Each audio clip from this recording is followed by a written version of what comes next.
All right, let's go, Mount Isa. Yep, we're Excellent. Thanks, Junior. Can hear you so well. Excellent. Well done. Okay, and let's go with Palm. Alan? Hello. Hi. How you doing? Good. Excellent. Right. All right, here we go. All right, so what happened, everybody, apologies, is that the computer had to go away to get something fixed up on it, and then Zoom had to be reloaded again this afternoon. So, and then there was a few glitches with that. So thanks for your patience. All right, so this is week one of me being here as much as possible, which is great. So some things that have been backlogged are actually starting to get done, which is great. With that in mind, the people here that are doing hard copy, can you just, apart from Frances, I've already talked to her. So that's you two, and if I could just have you two, please, Tim. So that's just you two and Tim. If you just stay behind at the end. That's cool. No, Mara's doing it on LMS. Yeah. Okay, couple of things. Now, I'm just going to do something a little bit innovative here in a moment. Actually, I'm going to do it right now. Francis, remember we had a bit of a chat. Are you happy to come? Just hang on. So Francis just delivered a bombshell to me. This is also for the people who are watching this on a recording. She dropped the bombshell, a nice bombshell, and said, Trevor, I'll be handing in my logbook. When is it? Thursday. This coming Thursday. And I just nearly fell over.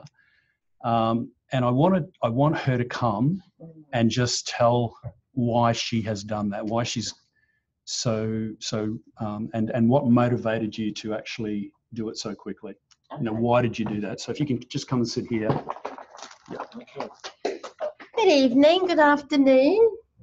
With me doing my logbook, once I get something, I want to complete it and do it well. But any time I had spare, whether it was a half an hour or whatever, I used it on the logbooks.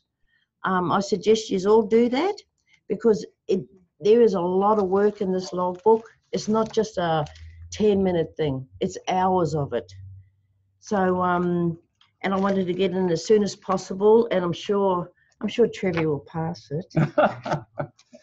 But you know that I throw them down the steps, and if they go a long way, hey, you know. Oh, did it? Oh, mine should fly then. Yeah, it should fly, that's right. But one of the questions I wanted to ask you, Francis, while we're here is just, you said that a couple of the others from the last group that were here in Townsville got onto you and said, get onto it. Can you just explain? Oh, yes. Shelley and Debbie from the last group, soon as I said I was doing this course, they said, once you get that logbook, start working on it, even if it's every night doing 1 or 2 questions to complete it, because it is huge. So I listened to them, and I'm so glad I finished it. I just have to get my team leader to sign it tomorrow and bring it in on Thursday. So good luck, but please look at it and do it, because next thing, the course is nearly finished and you haven't started it. Have a good evening. There you go. All right, guys, that was not to put extra pressure on you, and I know it has, and it will have, but it's also a good news story in that you've had it, you've got it now, you've got that logbook. The other guys, the previous group, had it, but then it got changed because we realized it was just too big. But what's there now is necessary. So at the very least, as I've sent out in the email today, you may not have got it yet. There's an email that I've sent out where it's a Word document. So in the LMS, it's down as a PDF document where you can't actually write into it if you want to, and it's up to you whether you take it or not, but there's a Word document waiting for you on email, and you can actually type in there if you want to. And just have a read of that email. I won't go over everything that the email says. And I've suggested in that email that at the very least, you've got a month off between, you know, the 13th of December, I think it is, and the 15th of January. And I do realize that is holiday time. I'm going to take a break myself, but you might be able to spend a bit of time in there. So just encourage you to do that at the very least. If you don't do what Francis is recommending, which is, you know, spend some time on it even now up until then. I'm actually gobsmacked that Francis is handing it in so early, but she had the advantage of talking to 2 that were in the group last time, and they recommended that she get into it straight away. And the advantage, as you said to me, Francis, was that, you know, 002, 003, 004 was still fresh in your mind. Yeah. And do we hand in our pay slips as well with it? Yes, you will have to. Yeah, if you haven't got rosters. I haven't done my 80 hours in that time because I haven't done my 80 hours. Well, hand it in when you've done your 80 hours. Yeah. And the boss just signs off on it. Once. Now, on the new form, on the new one that I've sent out email, there's just one place to sign. So we have to print that off? When I say one place at the front, one place at the back. So I'm to print that? You can print it off, yeah. If you're going to write into it, you print that off. You said you're doing 24-hour shifts. How can you not have... Oh, he's not a mental health client. He's private disability. Yeah. And on my pay slips, I'm also working with child safety kids. So do I have to score them out? Yes. And yeah, it's going to be, I'm going to just get my 80 hours in the 6 months. Right. So the question for everybody who can't hear that is just simply, is it okay to hand it in before the 80 hours, before they've got 80 hours? And no, it's not. You have to hand in, preferably shift, like rosters. But if you haven't got rosters, then pay slips. I meant roster. I've got rosters, yeah. yeah. Okay, cool. And I'll highlight what the mental health client is. Then the other thing was that Joe's got a couple of shifts in there for child safety, which cannot count towards it. So she's got to wipe those out. So it has to be mental health. Okay. All right. Anybody? How many pages is it to print off, sorry? Well, you can come print it off here if you wanted to. That's fine. Well, just tell me how many it is and I'll make the decision. It's 27. Oh, 27. Double-sided, that's 14 pages. isn't that the logbook? That's the logbook we're talking about. I've already got it. Yeah, I thought so. Okay, if you've got the logbook and you Oh. hang on, just if you've got it and you've got it printed out, Yeah.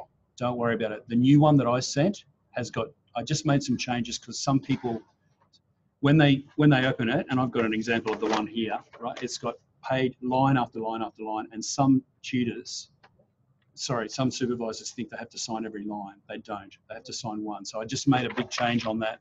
Well, a little change where it's just one signature now. So if you've already got it hard copy, that's fine. All right, so let's start tonight. As I said to the guys here, yeah, sure. There you go. Yeah, so as I said to the people here tonight, there is quite a lot to get through tonight. We may even be doing some of this on Thursday night. So be prepared. We may not be going at 6:30 on Thursday night. Sorry if you've made plans, but technically we do go to 8 o'clock, but we won't go that late on Thursday night. Okay, as we normally do, we're going to start with the last one, which so in your hard copy is the written verbal questions on page 12. And I'm now also going to go into the LMS. And all right, so we're on unit 6, work with diverse people. And I'm going into short answer questions assessment, task number 6. All right. Okay, there's quite, as I said, there's quite a lot of teaching here, so make notes, make copious notes. All right, so question 1, list 3 things that an organization's commitment to creating a working environment that values the diversity of people will include. Keep your finger there. So this unit, I should have started with this, is called Work with Diverse People. All right, so we're not talking about just people from different countries. We're talking about different subcultures within Australia, different kinds of people to us, etc. All right, so anybody who's different. And going on in question 1, it says, explain each of the 3 things briefly, also giving examples. Now, I want you to note, however you want to note it, that you've actually got 3 things to do. 1 is list 3 things. Secondly, explain the 3 things briefly. So list, explain, and thirdly, give examples. So you've got 3 things to do. Please don't hand it in by just giving me a list. You've got 3 things to do.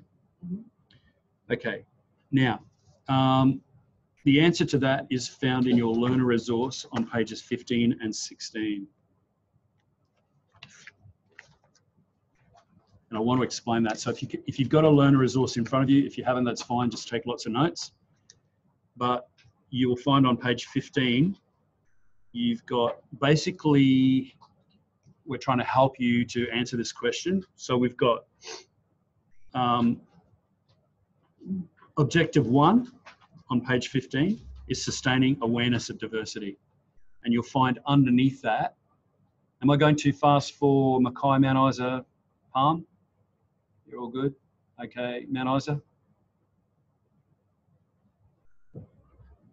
Okay, thanks, Junior. All right. So, so there's a paragraph underneath objective 1. You can give me that paragraph if you want to. You can put it in your own words if you want to. But the one thing you must do in addition to that is add an example of your own, all right, to fulfill the criteria of that question. Okay, I'm confused. Is that listing 3 things in the paragraph? Is that explaining 3 things? No, the 3 things, that's the first one. That's the first one, objective 1. Oh, All right, so now we're going to go to objective 2, which is the second one.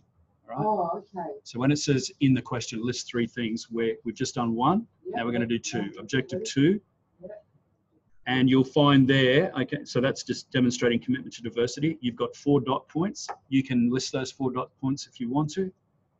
Then make sure you give an example.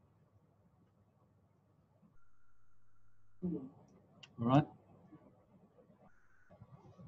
Okay, and then the third one, objective 3, maintaining a safe and secure work environment. All right, for that one, you've got a lot of dot points.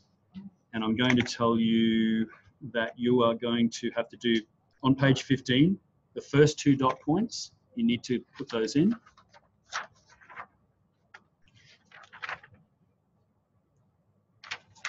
And then over the page, on page 16, can I just check, Mark, you don't have one in front of you, do you? A learner resource? No, okay, that makes it hard. You know, you could, I suppose, you could have your LMS open, Mount Isa, Mark and Palm. No? I can't split it, Trevor. Okay. That's the problem. You should be able to do that. So Jill here is saying that you should be able to do that, Mark. How do I do that then? Okay, Jill, can you come down here? So Jill's going to come and tell you how to do it. And what about Palm and Mount Isa? Would it be, you have hard copies of your learner? Some of us have hard copies and some of us are on the LMS. Okay, so everybody's got it in front of them, which is great. All right, so here's Jill. Mark. Yes. Yeah. I'll get Jill to sit here and she can just tell you really quickly how to do that. All I do is I just save it onto my desktop, both of them. So I save the... Right, so save the LMS onto your desktop. Okay, and then go in, and when it says, like, we're on DIV 001, just go in and download the book, the learner resource, and save it to the desktop. Right. And then you can swap between them. You can have them actually both opened. Okay, sweet as. All right. Yeah. I'll give that a crack now. Yeah, it took me a little bit, but I found that was the easiest way because I'm doing them both instead of going from the paper to the, Okay, no worries. All right. Thank you. Thanks, Jill. All right. Yeah. All right, we'll let you work on that, Mark, as we keep going, or you might want to just leave it now and come back. Yeah, I'll leave it because I don't want to miss out on this. Yeah. All right, so let's go with page 16. I am rushing because there is a lot to do. Anybody just let me know if I need to slow down at any stage, including you guys in here. All right, so you've already got 2 dot points on page 15 to answer number 3, as in question 1, the third point. All right, on that third point, you've got 2 dot points. Over the page, you've got a whole bunch of dot points. Now, what happens is that they're talking about responsiveness, ethics, and integrity. I don't really want you to put those headings, right? The things at the beginning of that, I mean, immediately after the dot point. So the things like responsiveness, ethics and integrity, professionalism, you don't need to list those. What you do need to list in your dot point is what comes after that first word. Yeah, so be open-minded, listen and respond to the views of others, right? Do want you to write that in full. So you don't have to do it in your own words, you just have to write it, but I want all of them, please. And I want you to have a think about it as you're doing it. Don't just cut and paste, have a think about it, have a read it of it.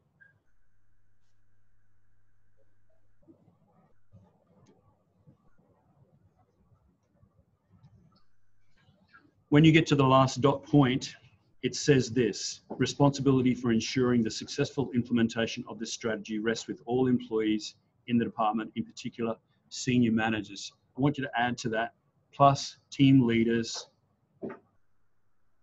and or supervisors. Plus team leaders and or supervisors.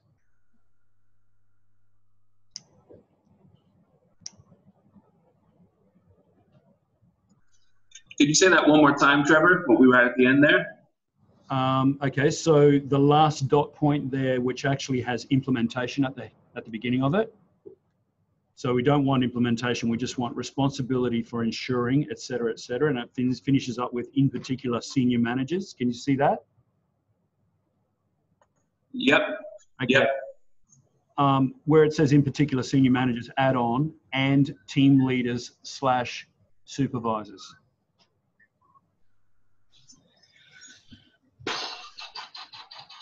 I'm going to forget what this means when I go back and look at it. Sorry, somebody in Mount Isa saying something? No, we're all good. Okay, you want to mute us again, please, Junior? Thanks. Yep. Ta. All right, so all good on that? There's a bit of work with, that's number 1 right now. We've got 12 in this part here, so that's number 1. Oh, sorry, one last thing. On that third point, so after all your dot points that you're finishing with and team leaders, you then have to give an example. All right? So make sure you give an example. No. You have to give one example for that, for each of the 3. Yeah. Yeah. Yeah. All right. But yeah. I thought you might have meant for each of those last dot points. No. No. Just quickly, you've got us to not write, for example, responsiveness, professionalism, ethics. Yeah. But on the first page, you want us to write support for employees, and you want us to write roles and Yes. responsibilities. Okay. Okay. So on page 15, everybody, the first 2 dot points of objective 3, the question was, do I want you to write support for employees, which is the first heading of the first dot point, and roles and responsibilities? Yes. So those 2 can be written.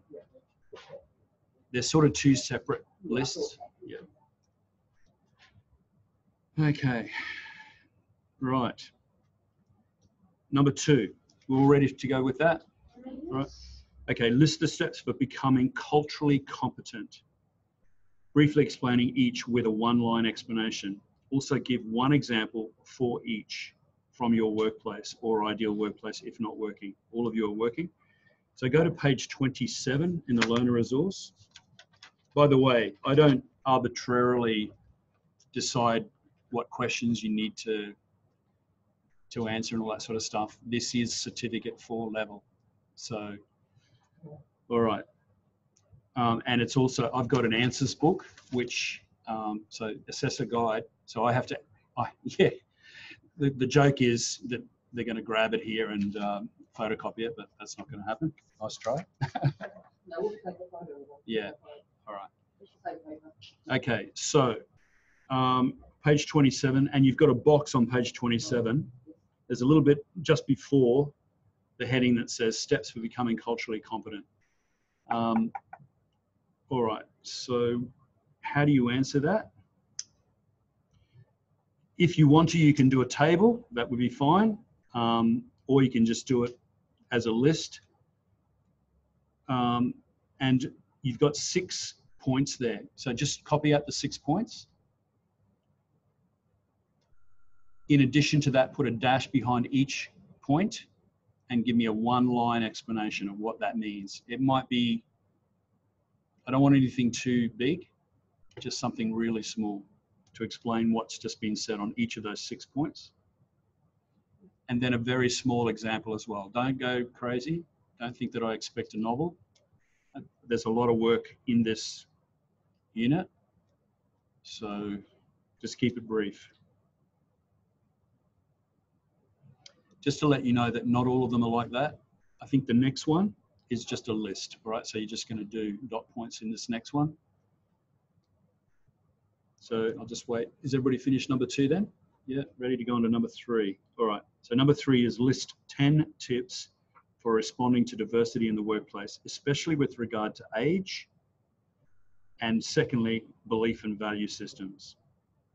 and then add a short paragraph relating to culture as well. Now, thankfully, all of that is in the book. Let's go to page 29. Page 29, down the bottom, there are 6 dot points. That's what you answer in relation to age, right? So we have to keep in mind things like acknowledging older people's experience and skills, etc. Right? So that comes under a heading of age. So help yourself to make it make sense. So put a heading age and then put the 6 dot points under that.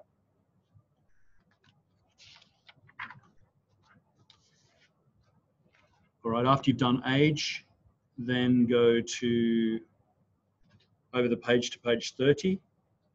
You've got another 4 dot points. Put those 4 dot points under the heading belief and value systems. That's the second thing. There's one more thing to do after that. Belief and value what? Systems, belief and value systems.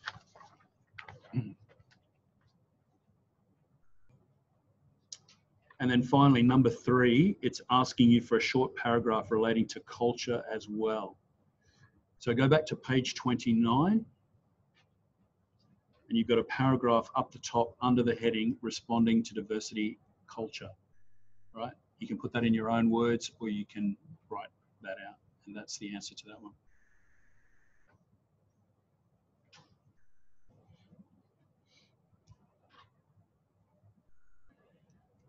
All right, question 4.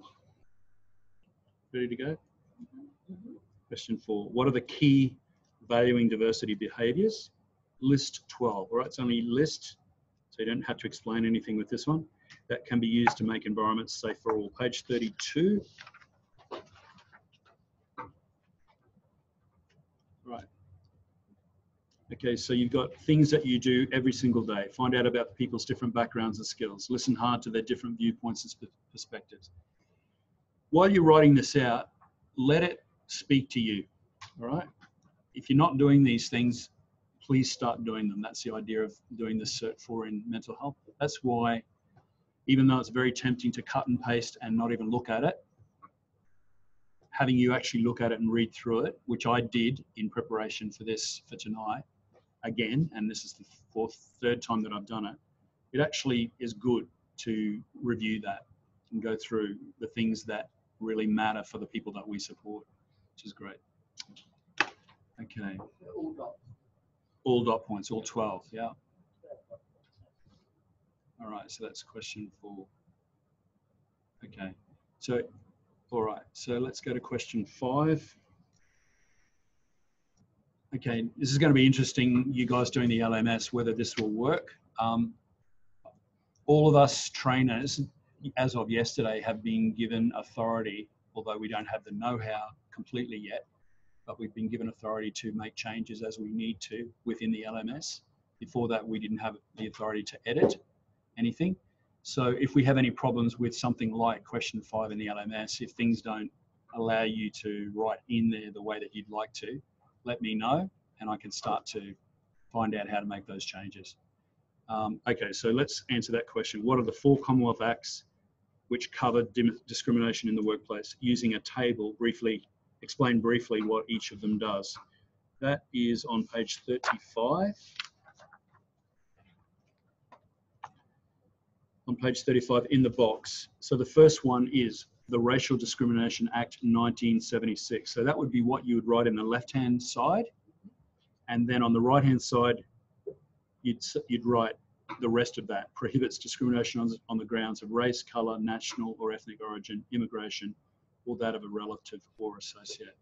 Meaning you're not going to be discriminated against on the basis of a relative. It may not be you, but it could be a relative or an associate that you're being discriminated against because of, and so on. Now, when you get to the 4th one, so the second one is Sex Discrimination Act, 3rd one, Disability Discrimination Act, which specifically relates to us, and the last one, the Human Rights and Equal Opportunity Commission Act. That's a long one. I would really like you to write out everything on the right-hand side that it says there because you need to know that stuff. So you've got space for all 4 of them there.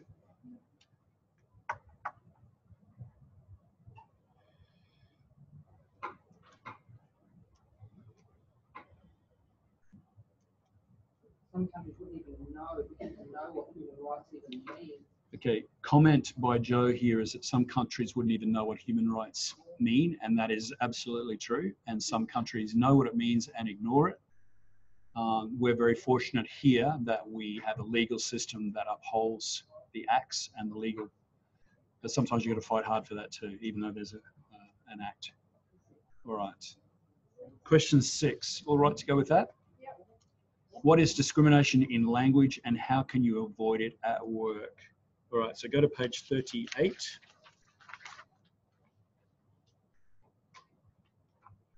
Page 38, right down the bottom are 2 lines. So that's where you start, right down the bottom. Discrimination in language means that the language is not respectful or accurate in its references to particular individuals or groups of people.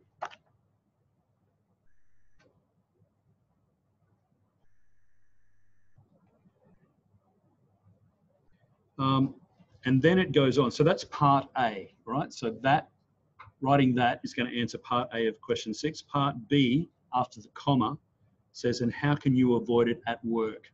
You'll notice on page 39, there's a heading that says trivializing language, right? So that's the first dot point. That heading is the first dot point of part B. All right. Now you need to do a 1-line explanation of what that is. So, and maybe, yeah, no, I'll just leave it at that. A 1-line example of that. So that's your first dot point, 1-line example, 1-line summary.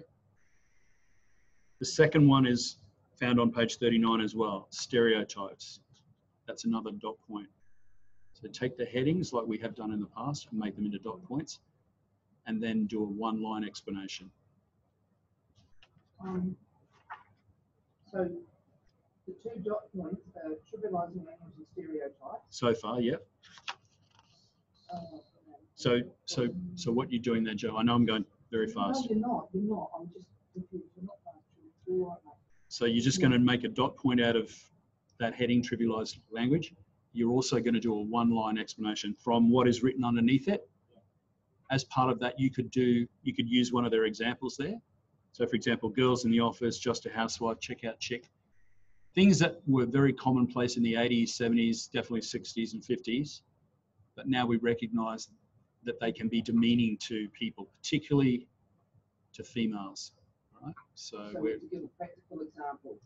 You don't have to give a practical example, but I'm saying you could use that as part of your explanation. So that's for trivializing language. The second dot point will be stereotypes. You're going to read what's underneath that too and give a 1-liner. And then the third one is offensive language. So we're talking here about expletives, basically swearing. Some people, I mean, depending on, you might think it's completely okay. You might use expletives in your own language at home or socially, but there are people at work who really don't appreciate it. So it can be offensive. So that's your third dot point, and you want to just do a 1-line explanation of that one as well. I swore at the dentist today. The needle hurt. Okay. Oh, yeah. Joe's saying she swore at the dentist today because the needle hurt. I'm sure he understood. He did. I gave him $2,000. He understood. Oh, he understood because Joe gave him $2,000. All right, there you go. Okay. All right, so now we're going to go. Excuse me, Trevor. Sure. Just to clarify. Yep. Civilizing language, there's part B. Yep. Right? And then explain. So part B, Yep. what do you want to know, Mara? Yeah, explain. Oh. How you can avoid it. Beg your pardon? So explaining part B, Yep. the question is how can you avoid it being discrimination in language? How can you avoid that at work? You can do that 3 ways. You can do it by not using trivializing language. Maybe put it in that way. Not using trivializing language, not using stereotypes, and not using offensive language. Yep. Yep. And then explain those. All right. So you've got 3 explanations. What's the matter, Joe? I don't know, mate. The page, question 6, right? What is discrimination? Okay, the answer to that part A is found on the bottom of page 38. That's right, that's right. Then we write down 3 dot points. Wait a minute. So now you're answering part B, Yeah. right? And part B, the question is, how can you avoid it being discrimination in language at work, right? The answer to that part B is your 3 dot points coming from the headings. Yep. And you're going to change those headings to reflect the answer. So in the heading there, it says trivializing language. Change that to not using trivializing language. That's how you're going to avoid using discrimination in language, right? Right. How are we going to change stereotypes? So you're going to say not stereotyping or not using stereotypes. And then the third one, not using offensive language. And you understand that you're not just listing those, you are listing them, but actually doing a one-liner explanation. Yeah. All right. All right. I think we've all got that. Yeah. All right. So let's now, LMS people, you can go back into short answer questions, task 7. And for hard copy people, we're just going on to question 7. So this is where I go, have a bit of a multi-personality here. So LMS question, task 7, question 1 is question 7 in the hard copy. Just let me know if you're not following, and I'm not going to go crazy trying to do both. I did start yesterday to try and actually make everything in sync with the numbering, and then Jono said to me, look, you know, we're working towards nobody next time using the hard copy. Now, that's got implications. I'll have a talk to him, because I know all of you find this really helpful to have the hard copy in front of you because you can take notes. So I'll have a chat with him about that. Yeah, anyway, just leave that with me. You guys are right in this cohort. It's just for next cohort, all right? Okay, so what is nonverbal communication and body language? Now, I almost thought not to have you do this because you've done it before, but there's another layer in here, all right? So on page 40, underneath the heading, what is nonverbal communication and body language? Let me just check on your learner resources. I think I've got the ability to change your learner resource, and I think I've got written there, nonverbal language is simply the unspoken gestures, yes? In brackets, oh, sorry, no brackets. And facial expressions we use without even thinking, yeah? All right, so that's nonverbal communication and body language. We'll have to write that down. No, but that is what you're writing in as an answer to question 7. Now, what I've got in my book, let me ask you to be honest here. Have we, see the dot points underneath that where it says nonverbal communication might include facial expressions and all that sort of stuff? Have we actually done that before? No, all right.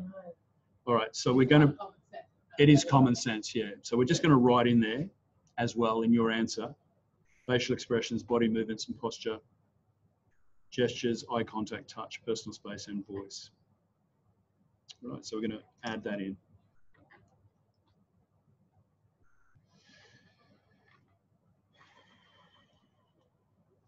Not too taxing because you already know it. All right. Now, why, let me just ask a really quick question. Why have they put what is nonverbal communication and body language in a unit about working with diverse people? What's the intention there? What's that about? Yeah. Okay, so Jill's saying if they don't speak the same language as you, then you're going to have to use a bit of body language, aren't you? And you're going to have to be aware of what is yeah. Hi, Trevor. Yeah. Yep. Yes, Alan, go. Alan from Palm. Yep. Sometimes actions speak louder than words, the majority of them. Very good, very good. And so they understand our language more than they understand the communication, like the words that we speak. Yeah, you're exactly right. So people are watching your body language. So if your body language is saying, I don't really want to be here, or gee, you're boring, and I hate this, then that's going to come across, isn't it? So great comment. Thanks, Alan. Okay, great. Can I give you another example, Trevor? Yeah. Yeah, I have a client. So Mara's going to give an example. Aboriginal. Yeah, she's got a client who's Aboriginal, non-verbal. Yeah. So I use, looking at that, I remember I use all these. Okay. Eye contact. She's saying that she uses all of those. Can I just get a comment there? Even, you know, it doesn't matter whether it's Mount Isa or Palm, or even you, Mark. You find that's really helpful in Aboriginal culture? All right. Yeah, because then they're not looking directly at. Okay, so there's a few issues with eye contact. Yeah. Yeah. Okay. So some people think, go on, Alan. Yeah. I think it does. Yeah. It does. And I It does what, Alan?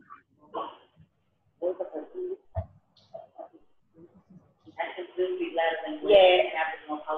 Yeah. Yeah. Yeah. So you find it very helpful, is what you're saying? Yeah. Yes. Yeah. Good. And do you think it's more so in the Aboriginal culture than?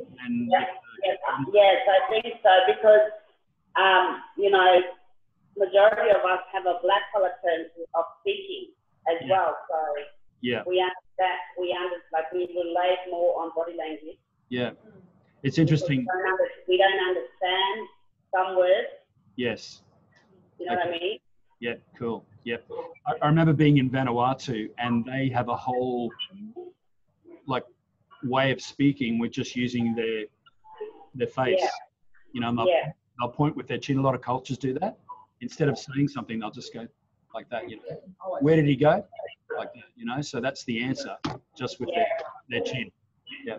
But then again, it's used in other ways as well because you know, in some culture. Yeah. In some culture, people may talk to you with their back face towards you, and some people will see it as a point of disrespect, but it's actually not. They're actually respecting you by not looking at you in the face, you know? Yeah, and that's the point of this whole unit, is that we have to be aware of exactly those sorts of things. And quite often, until we are aware of that, we can be offended by what they've done. And like, for example, what's been brought up here in this room is what you guys already know, that sometimes you can't have eye contact with Aboriginal people. And therefore, it's really difficult. And if you do have that eye contact, it's seen as threatening. Is that correct? Yeah, or even males working, like male support staff working with female clients. Yes. Is a sign of disrespect in some terms. Yeah. So you have to be totally aware. Now, a lot of us are aware of these sorts of things because we've been working in the industry for a while, but this is just putting legs on what we already do and maybe adding a little bit more information, which is great. You guys have got a lot of information to write. Well done. Thanks very much, Alan. Thanks for that comment. And I just want to finish that up by just saying at the bottom of page 40, in the box, it says, when your non-verbal signals match up with the words you're saying, they increase trust, clarity, and rapport. When they don't, they generate tension, mistrust, and confusion. And it's absolutely true even in the same culture. When I was working out of the prison, one of the guys out there, you know, like I found that it was very difficult to respect the way that he spoke about people, and he could tell it as much as I tried to hide it, he could tell that I was not really happy with the way people could read it. Yeah. So that caused a bit of tension between us. So then it goes on to say, just very briefly, if you want to become a better communicator, it's important to become more sensitive, not only to the body language and non-verbal cues of others, but also to your own. So as much as I could, I tried to mask that, but when he was putting other people down, he could tell very much that I wasn't very happy with what he was saying. And I kind of wanted to send that message anyway. So, all right. Are we writing that? You can if you want to. I think that would be really good if you did. I don't require that you do it, but for your own benefit, that would be really good. I think that's actually a really good point to make within that box. You've got a lot to write already. Happy for you to write it.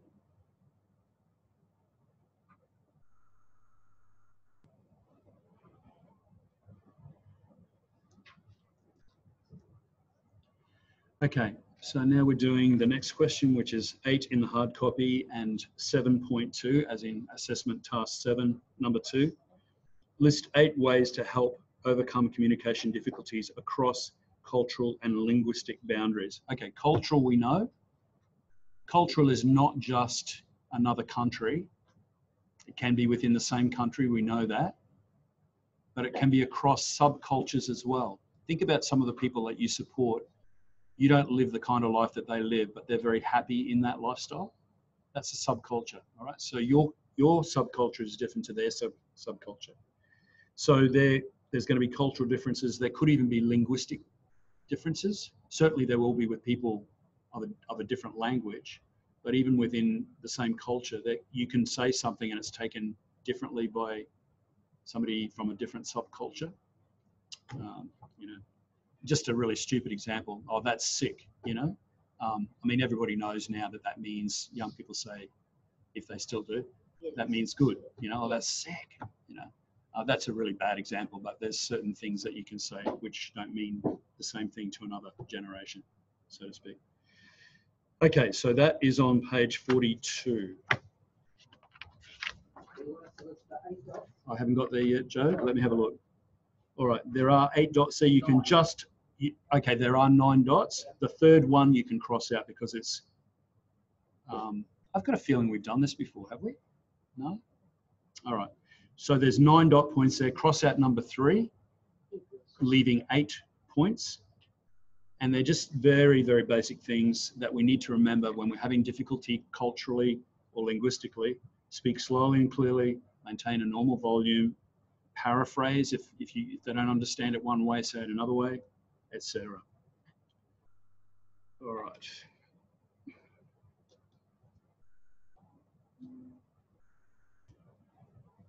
All right. Question 9 or 7.3. In what situations might you use a professional interpreter? Okay, now I've never used one. Some of you might have. Anybody in Palm or Mount Isa used an interpreter, or Mark? No. Give me a thumbs down or a thumbs up, guys. I can't yet. You have used one, Junior? Okay, thanks, Mark. Thank you. Rebecca has, yeah. Okay, in Mount Isa, Rebecca? Yeah, it was sign language interpreter. Okay, cool. All right, yep. There you go. And how did you go with it? Sorry, it was via Skype. Just say that again for me. Junior, can you tell me what Rebecca? We were in Mount Isa. It was via online service for interpreter. No, sorry, Rebecca. I just get Junior. It was online. Online. Yeah. Yeah, so basically Rebecca was here in Mount Isa with the client and they did a Skype call. Cool. Okay. Using sign language. Yeah. Okay. Great. Excellent. Right. And for those who don't know, probably most of us do, sign language is actually not just using English words, it's a completely separate language. So it's, you know, so there are people that are, the first language is sign language, and English is a completely different language. It's like learning a different language for them. So that's something that I didn't know until relatively recently. Yeah. It's not just changing the words, you know, using the same words in English to sign. It's not like that at all. I've done one since I. Beg your pardon? I've done it too. Okay, so Mara's done it as well. Yeah. What language were? It was Ireland. Cook Island. Okay, so you've been an interpreter. Yeah, I was 4. Okay, cool. Okay, went to court. Yeah, had to explain. Yeah, okay, cool. All right, so it is used by this industry. It's not. It hasn't been used by the majority of us, I can see. It certainly hasn't been used by me. But the question is, in what situations might you use a professional interpreter? Page 44. And we're looking there at the dot points. Now, you'll see on those dot points things like medical consultations, treatment and procedure requirements, options, discussing test results. They're all really important things medically or legally or financially, all right? So we need to get that right. So for the sake of our client, if they're really struggling understanding us in English, we might need to employ an interpreter of some kind, okay? You've got a whole bunch of questions then about whether they can afford that in their NDIS package, whether it's listed in there, etc. But that's a different set of questions. We won't look at that now. Yes, Junior. Okay, mate. All right. So do I stay on? That's what we need to do, isn't it? I just stay on here. I'm speaking to you through my phone. Is that correct? Yeah, cool. And hang on, I'll just put you on speaker. No, that's not going to work. Hang on. Can you hear me like that? So I need to be on speaker. Is that correct? Yeah. Okay. All right. So you guys are going to have to, all right, you don't be offended when I sometimes have to say to you, okay, we can hear you really, really well, and Mount Isa, or words to that effect. Like if there's a lot of background noise. Yeah. Okay. Thanks, guys. All right. Okay. Let's go on to, we answered that one. That's 9. Sorry. Yep. We cut out at question 3. Are you okay to do that over again? Yeah, sure. Okay. So in the workbook, that's question 9. So assessment task 7, number 3, in what situations might you use a professional interpreter? On page 44, and you've got 7 dot points there. They're all very important times when people may get things wrong if they don't have an interpreter. So things like medical, financial, legal, that sort of thing. So it's really important that they have the correct stuff said to them in their own language. And it's not even just in like another language. I work with a couple at work. Yeah. And they're the doctors are foreign, so Yeah. they've got a really strong accent. Yeah. Talking about doctors having a strong accent. One of the guys, like one of my clients, Yeah. they're like, so I'm actually, even though he's speaking in English, she's like not a clue what he's saying. Yeah, and the client that you're talking about. So, guys, for your benefit, Mount Isa and everybody else, we're talking about doctors who are foreign trained and have a very strong accent from another country. And Australian speakers, is it an Australian speaker? She's Indigenous. Oh, she's Indigenous, all right. So having a hard she's time. really struggling with understanding, their accent, even though they're speaking English. Yeah. So sometimes you need to sort that situation out. And I do that a lot. Yeah. So it's not necessarily an interpreter from Chinese to English or English to Chinese. Right. So Jill's making the point, and you're working as an interpreter, really, between the doctor.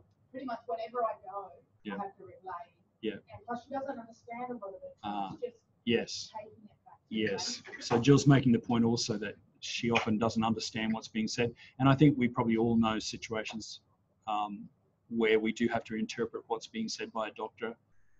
We've been on appointments with people to a doctor where we actually have to interpret for the client what is actually being said. Okay. All right. So you might want to put that in there if you want to be really jazzy in your answers. That would be really great to note that even with the English language, sometimes we have to have interpreters there as well.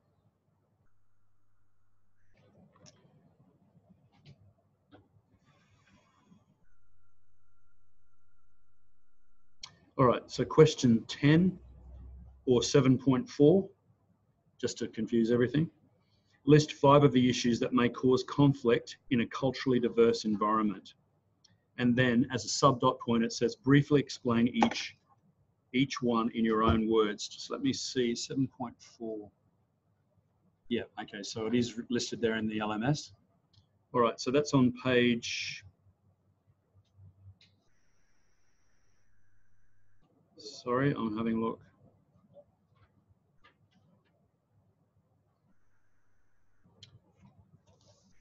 Sorry, just one moment.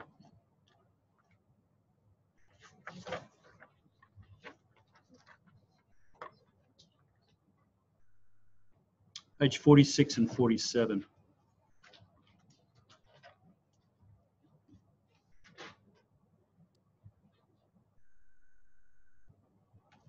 Trevor? Yeah. What was that again? Sorry, mate, you froze up. Page what? Pages 46 and 47, Mark. Thanks, mate. Everybody heard that? Yep. So, Mount Isa, I've lost sight of you. You've completely dropped out internet, have you? Everything. Yeah, we're just not going to depend on that because it's just so up and down today. Yeah. Okay. Is that something like that seems to be happening a fair bit, Junior? Is anything being done about that at high levels? Well, Telstra apparently came out here today to try to fix the issue, and it's not huge better. I mean, it's better, but it's not significantly. Yeah. We've been dealing with this issue since we moved to this building 5 years ago. Yeah. Okay. All right. So something's being done towards it, but not at a fast pace at this stage. Yeah. No, there's been a lot more effort the past few weeks. Yeah. So I think we've complained quite enough, I guess. Yeah. You poor guys. I feel sorry. I mean, it's hard enough without having this happen. Okay, Yeah. so question 10 or 7.4, list 5 of the issues that may cause conflict. So we've got on pages 46 and 47, you've got 5 of them there. So you've got cultural ignorance and insensitivity. Now, I hazard a guess that most of us, as good as we may be with cultural awareness, have operated in at least one, if not a whole lot more of these 5. So we're going to note these down. So number 1, cultural ignorance and insensitivity. Lack of awareness of different societal lifestyle practices. So I'm thinking here of, the differences between, well, you were mentioning, Alan, about in one culture, they speak with their back turned towards you, and that's completely okay. So if you didn't know that, that would be quite offensive. Number 3, differences in cultural practice, which is basically saying almost the same thing. Number 4, on page 47, differences in perception of illness and treatment. I know in the Aboriginal community, but also in other communities as well, the concept of mental illness is quite different to a Western concept. All right, so we need to be aware of that as well. Anybody, sorry? Okay, anybody want to make a comment about that? Lisa or Alan? Yeah. Yeah, I think it's a spiritual context. Yeah. Coming to play because a lot of people are afraid of seeking help because they're confused with the fact of, you could say, they're confusing the fact of mental illness to black magic. Yeah, okay. So spiritual belief plays a high, it's highly in the communities, in Indigenous communities. Yeah. If a person is deemed mentally ill, families will straight away say, oh, you need to go see someone, family members, because it's a witch doctor, because it's a spiritual thing, not mental illness. So there's confusion. Yeah. The confusion between establishing whether it is a mental illness or whether it was due to black magic. Yeah. Okay. Good. Thank you very much for that comment, Alan. And great that you're able to explain that because Joe asked me, and we got it directly from you. So that's great. Thank you. Yeah. Perfect. All right. So that's that point. And then the last one: miscommunication and misinterpretation. So what I've asked for there, please, on that question is list those 5 issues. So you want those headings. And then I want you to briefly explain each one in your own words. So take what's written there, synthesize it in your head, and write me a 1 sentence or a 1 line of what it means, right? What does that mean? So you've got 5 dot points, and tell me what it means, please.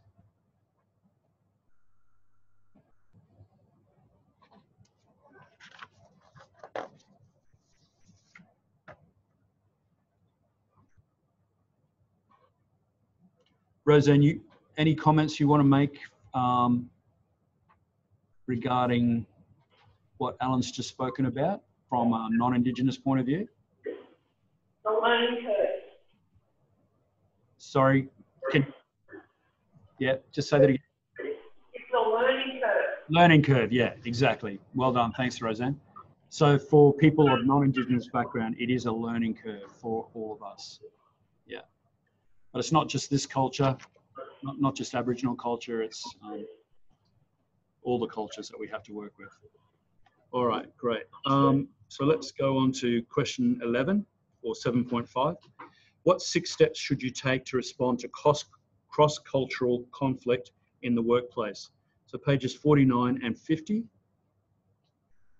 So we have all the dot points on 49 except for 1 on page 50. So sometimes it's inevitable that we're going to get conflict. And I think to the credit of the other person, for example, out of the prison that I was working with, he employed these, and so did I when we were working with each other. So even though we were not happy with each other, we were employing all these things. So we still got to work together, which was good. So we did these things. We remained calm and tried not to be influenced by emotions. We informed the instigator that their behaviours are inappropriate or offensive. We didn't do that. But make it clear that it is their behaviours that you find offensive and not them. If the person involved offers an apology, accept it. If they don't offer an apology, let it go once.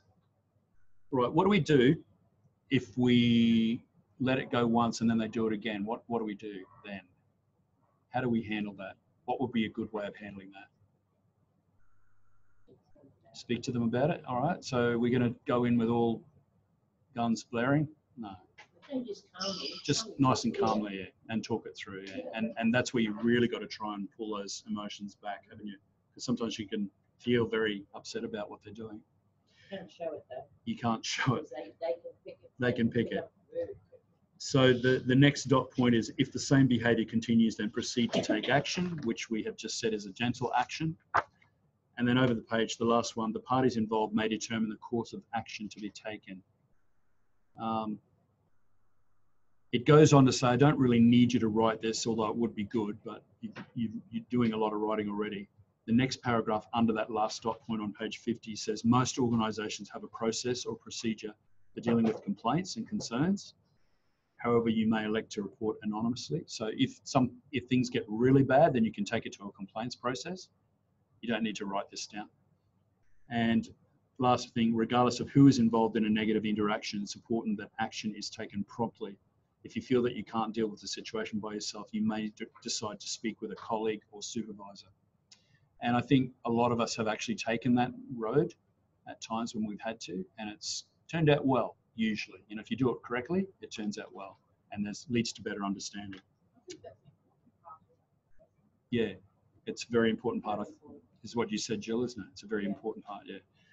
I would be happy if you chose to list that down if you want to. You can use your own words. I'm happy also for you to leave that off if you understand that. And just one last comment, remember all people have the right to be treated with dignity and respect, even those you completely disagree with. We need to treat them with dignity and respect because they're a human being and they have a human right to be treated with dignity and respect. Okay, and number 12 or 7.6, list the steps in full regarding the process for communicating with a complaining client. I said in full in there because on page 53, we need to handle complaints very well. So, yeah, I'm really struggling with how to do this because there's a lot to write. On page 53, right down the bottom is the heading. It says communicating with a complaining client. Should be on the next page. It's at the bottom of page 53. Right, and then we go over to page 54 and we've got step 1, step 2, step 3, step 4 on page 55. Let's do this. Let's do this. I want you to list out the steps, step 1, 2, 3, and 4. I want you to come up with 4, where there's more than 4 dot points. The first one's got more than four dot points. So just do 4 of those dot points. 4 out of 6. So leave 2 out. All right, 2 that are less important to you personally. Step 2, put both dot points in there. Step 3, you're going to put in all 4. Step 4, you're going to put in all 2 or both. It's a lot of writing, I know. So I said, I think the best advice would be to, step 1, is not to put in the dot point and start with the word. Can you just run through that again, Trevor, please? Yeah, is that you, Mark? Yeah. Yeah, just hang on, Mark. So I've got a question here that I want to make sense of. Go on, Joe. Okay. All right. So to answer that question, it's quite a long question, quite a long answer, I should say. So just the heading is on the bottom of page 53, and then on page 54, you've got step 1, listening. Of those 6 points, please write 4. right? So your choice, do the ones that make sense to you. Do 4. Just trying to cut it down a little bit. Step 2, everything. Step 3, everything. Step 4, everything. It is a lot. I do understand that, but we do need to know how to deal with complaints. Especially, I'm looking at step 4. I look down there and it says, check that that what you have promised actually happens, and that it happens by the time that you said it would. All right, so we need to follow up and even just check with our team leaders. You know, if we've passed it up to our team leader, we can then go back and check very gently and nicely what has actually happened with our situation. All right, that's the written verbal questions, or the last 2, the short answer questions. Yeah, Mara. That's step 4. I'm actually in that. Hang on, where are we now? That step 4 on question 12. Question 12, yeah. Oh, step 4, yeah. Yeah. Yep. Got the last one over there. Yep. Follow up. Step 4, yeah. Follow up. I did complain. So if I don't hear anything with Sorry. From the manager. This is a complaining client. Yeah. A client. Yeah. What's the question? So if I don't hear. If you don't hear anything from the manager. Oh, if you've got a complaint personally. I already done it. Wait a minute. We're talking about a complaint from the client. Yes. So all I said was, if you haven't seen anything happen, and you're, reasonable time frame. It's different for every situation. They might even ask you, like the client might say, oh, what happened with such and such? So you need to be armed with an answer, even if it's like, it's gone up to management, it's gone up to the supervisor, it's being taken to the management meeting, and you've got to have something to be able to say back. So, and if you don't, then you're going to say to them, look, I'll follow that up for you, and I'll let you know on the next shift, or I'll give you a call if I need to, stuff like that. Sorry, just one moment. Sorry, ladies, need to listen.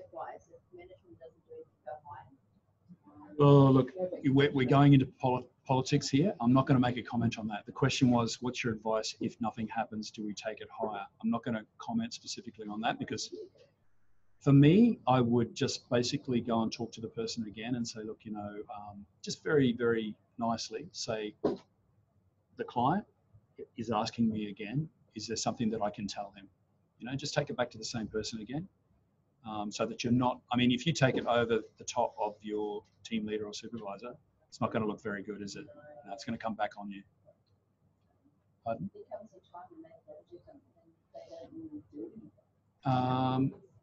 Yeah, all right. Yeah, okay. Have you got a situation happening at the moment? All right, we'll talk about it later. Surely you've got like a co-worker who is at the same level as you, that you can ask for advice in regards to this. Okay, so Tim's saying peer support is one way of looking at that. I think, you've got to be very careful to manage your relationship with your team leader. So you make sure that you respect them by including them, and just very gently saying, look, somehow saying, but not in these words, we need an answer, which is not always easy. I do understand that. You could go and talk to somebody up higher, but you'd have to be very careful and say to them, look, they can't know that this has come from me, something like that. But, like it's very, it always comes back. That would be, thank you for that, Jill. Be very careful. I would say always take it up with the person themselves. All right, it is now about 6:15. So let's have a 15-minute break. Do you want to ring back again, Junior? Still there, Junior? They're gone. Sorry, hi John, me. I'm sorry. Yeah, I heard you. 15 minutes, yeah. Yeah, okay, so about 15 minutes time, just ring back in and I'll wait for you, eh? Okay. Thanks, mate. Ta-da. All right. 15-minute break, everybody. So you want to see us at the end? No, I can see you now. Tim. Yes. Tim, Joe, Francis, maybe just sit for a little while. Maybe a sec. Okay. Yeah, I know I did tell you, but there might be something else. Excuse me, Sarah? Sarah, can I just talk to all four of you at the moment? You're right, Mara. You're right, Jill.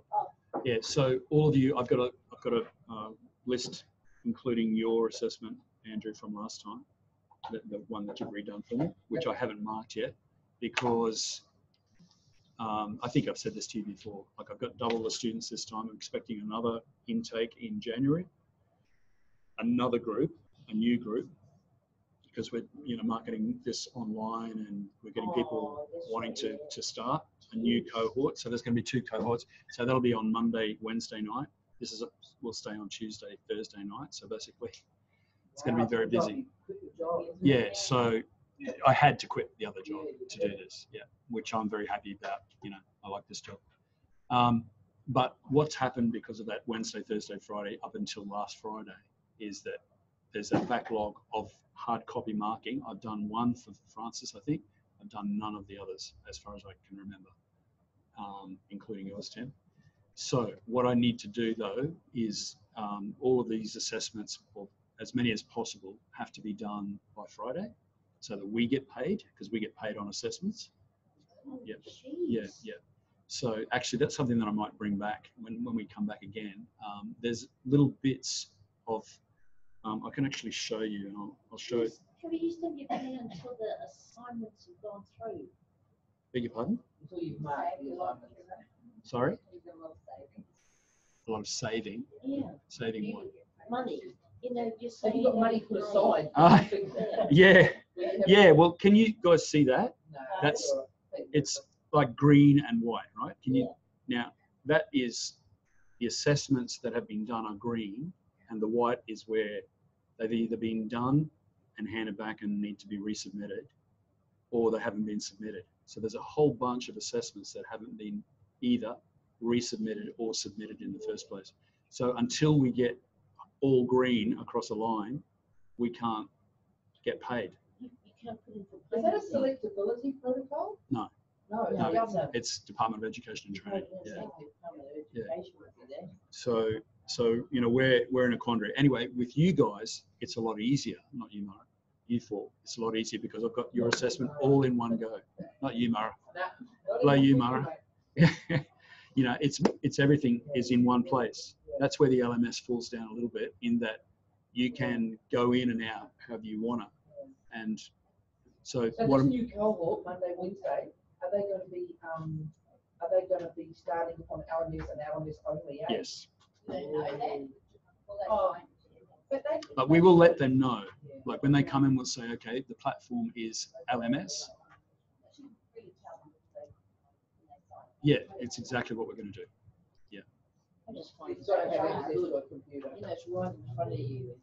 Yeah. But I will talk to Jono and just say, you know what, it's great to have this in front of them, because then they can follow it.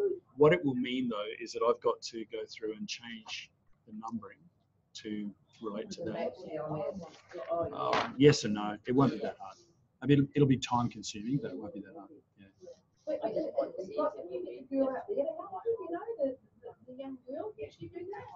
I'd have to spend a lot. Oh, it's better. It's easier if I do it myself. The one thing though is, like, I can drop out. You can go if you want to.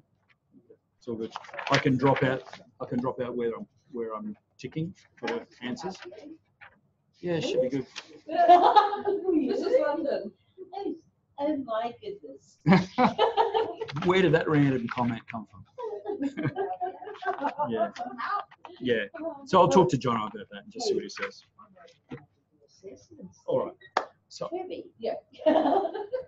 I didn't get to finish, and I've let him go. Yeah.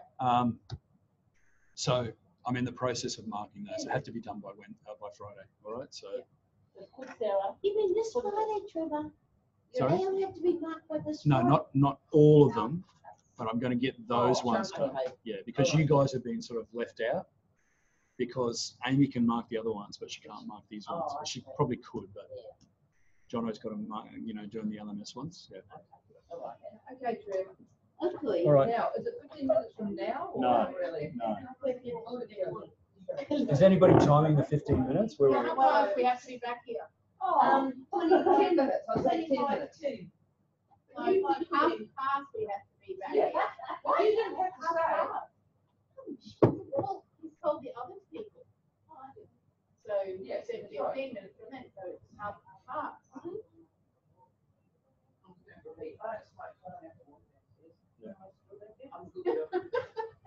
But you could have gone though.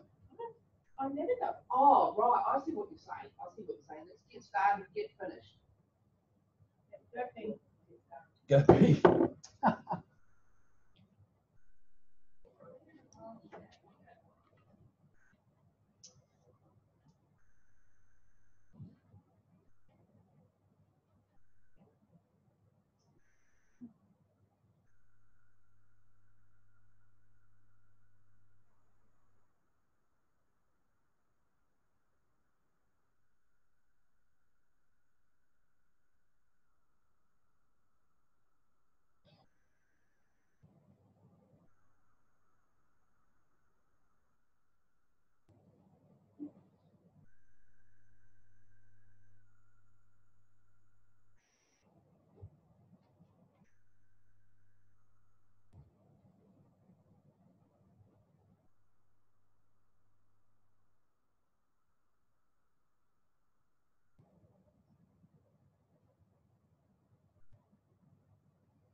The aircon cranked up. Yeah, the girls and I just stay around and watch Netflix. Okay. Dog. Would you say Netflix? Yeah. What'd you watch? I like a lot of prison shows. Prison. Okay. Yeah, I like a lot of them. Yeah. I wanted actually to work out of prison, but this one, so it's pretty much the same because majority of them are all forensic anyway. Okay. Yeah. That is not what I love. Yeah. They're pretty. I mean, the writers of those must be amazing, you know. Well, they just go in and they interview them. It's actually they go in and they're interviewing. Ah. The criminal. Right. Trevor. Yeah. Yes, Mark. There's just a thing that I've got to talk to you about my last assessment. Apparently I've only answered one question that's right. Okay. I probably didn't mark it. It was probably Amy. But how about we have a chat about it? I'm at work tomorrow. Have you got Yeah. time? Can I give you a call? Yeah, give me a call. Because we've got to arrange Friday as well. Okay. Right. What time will you be arriving here on Friday? Are you leaving down there and on Friday morning? Yeah. Right. Are you busy Friday? No. Well, of course I am. Yeah, but yeah, of course you are. Yeah. but I've just got to be careful that I don't go over my 38 hours this week. So. Yeah. So, what do we do about these observation tasks and everything like that then? Yeah, well, you and I are just going to have to sit probably in this room here, Yep. and I'll be the other person in the role play. Okay. You've So heard- you want to do that? I'll talk to you tomorrow about it. Yeah. I'll just make a note to give you a call tomorrow. Yeah, give us a sometime. call. Yeah, we'll chat about it.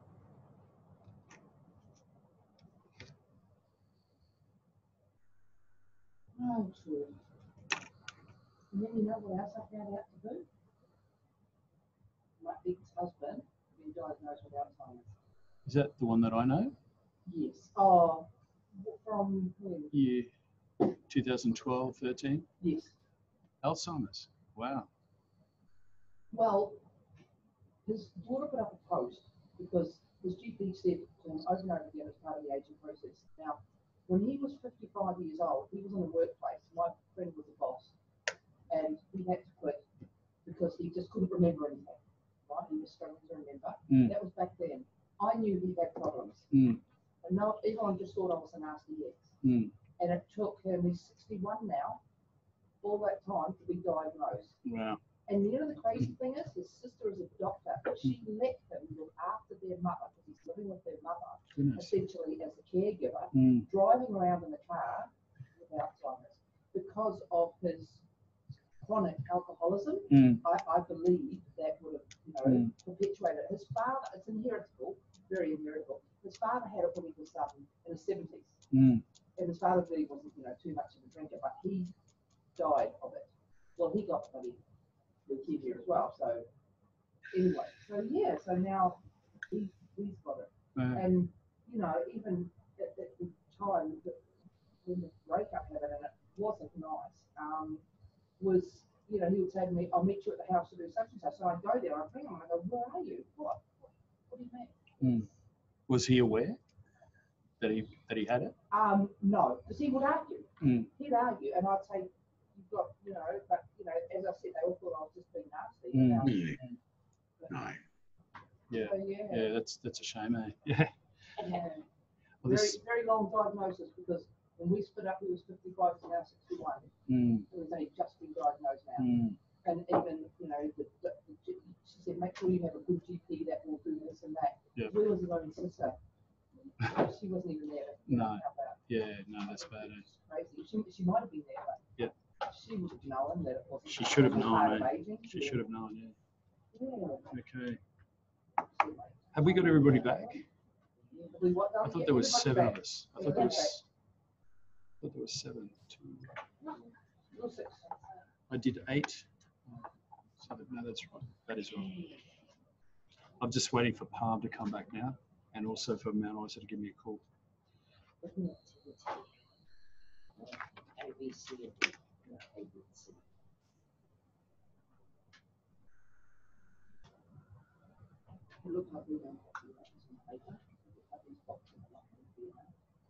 I'm guessing.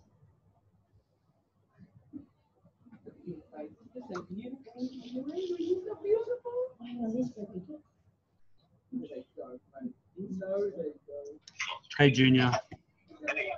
Hey, mate. Thanks. So we're just waiting for Palm now. I've got Mark there. Okay, so you want to bring us back? You want to ring us back, or should we just hang on? They shouldn't be too much longer, but yeah, I'll give you a quick call, Junior. Yeah. Okay. Yeah.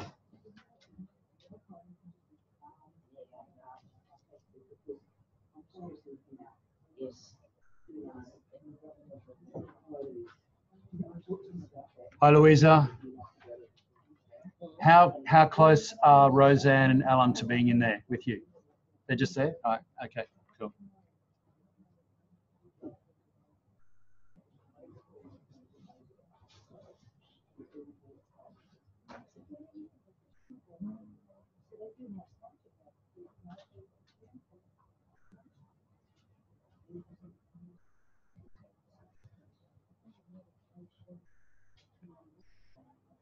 No, I'm just waiting for Mount Isa, guys. Okay, they are. Okay. Okay, gotcha. Thanks, Junior. All right, we've got everybody back on board.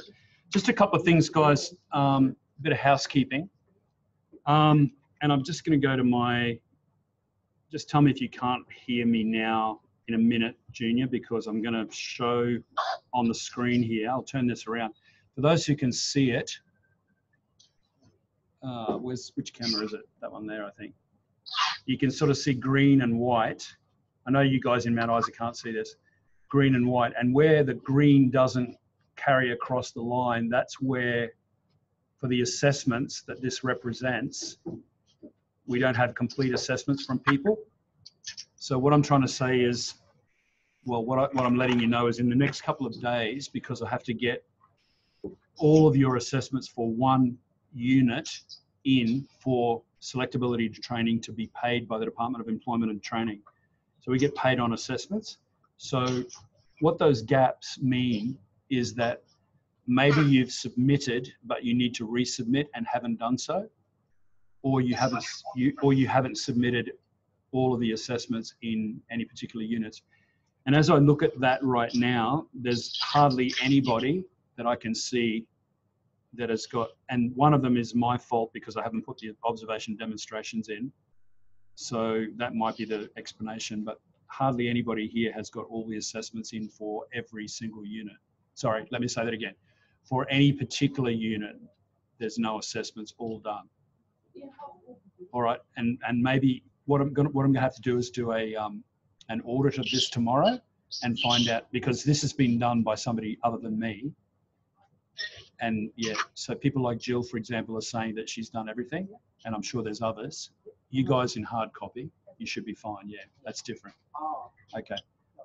So if you get a call from me Wednesday, Thursday, or at the latest Friday, it'll be about this. Like, I'm trying to reconcile why I don't have all your assessments. Maybe you've done it, and I've just got to somehow find it in the LMS. So just be prepared for that. If you don't get a call, everything's good.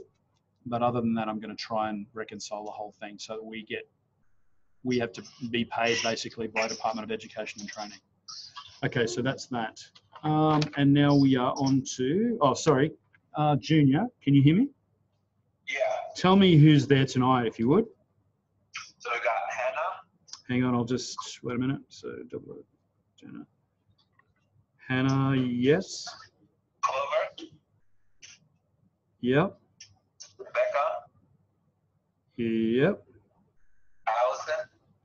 Yep. And Neve. And Neva and yourself, of course. Neva. Okay. Great. Thanks, Junior. So we haven't got Jess, is that right? Jess is the only one that's not there? Correct. Okay, cool. All right. Thanks, Junior. So we've got Roseanne, Louisa, and Alan in Palm. Yeah.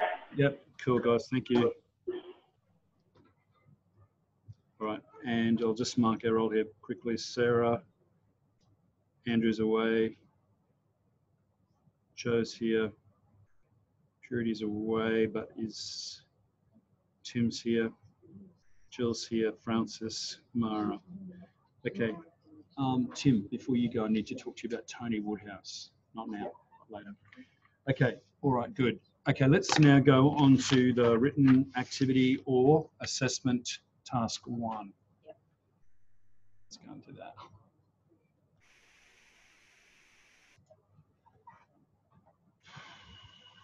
Okay, now let me just reiterate that we could be still doing some of these assessments on Thursday, as in what I'm doing right now, we could be talking it through on Thursday because it's a bit in here as well. Okay, so question 1, think about your own perspectives. Answer all questions below coming from your own perspective. So I don't want to see, please, I don't want to see your or you. It's about me and my, all right?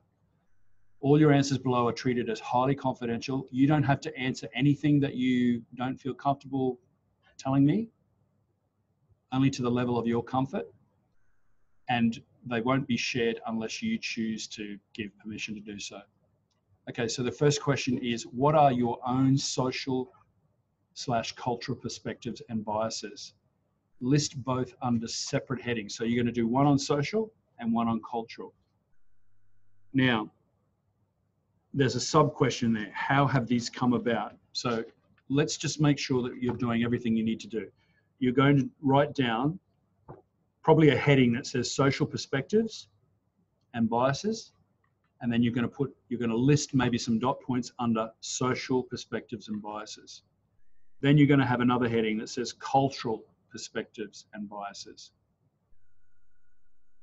And then you're going to have a third heading which says how have these come about? Or you can do it as a table with a right-hand column that corresponds with 1 and 2 that I just said. All right. Now, this is actually easier to answer if you go now into your learner resource, pages 13 to 27, which is a lot of pages, I understand. All right. But we can start on page 13 and then we can flick through very quickly some of the other stuff. On page 13, you've got a whole bunch of dot points, right? So your social, cultural perspectives can be shaped by, for example, your age. So this is giving you ideas, right? You're not going to give me a list like this, or you could go, like for example, me, age. Like I'm older, and therefore that actually gives me some credibility with some of the young guys that I work with, which I found to be a really good thing. I've got more credibility now because of grey hair and a bit more experience. Yeah, so Frances is saying she finds the same, being an older person, than I had when I was 30 or when I was 25, you know? And that's because you're older. Yeah, you've lived longer. Yeah, and lived experiences.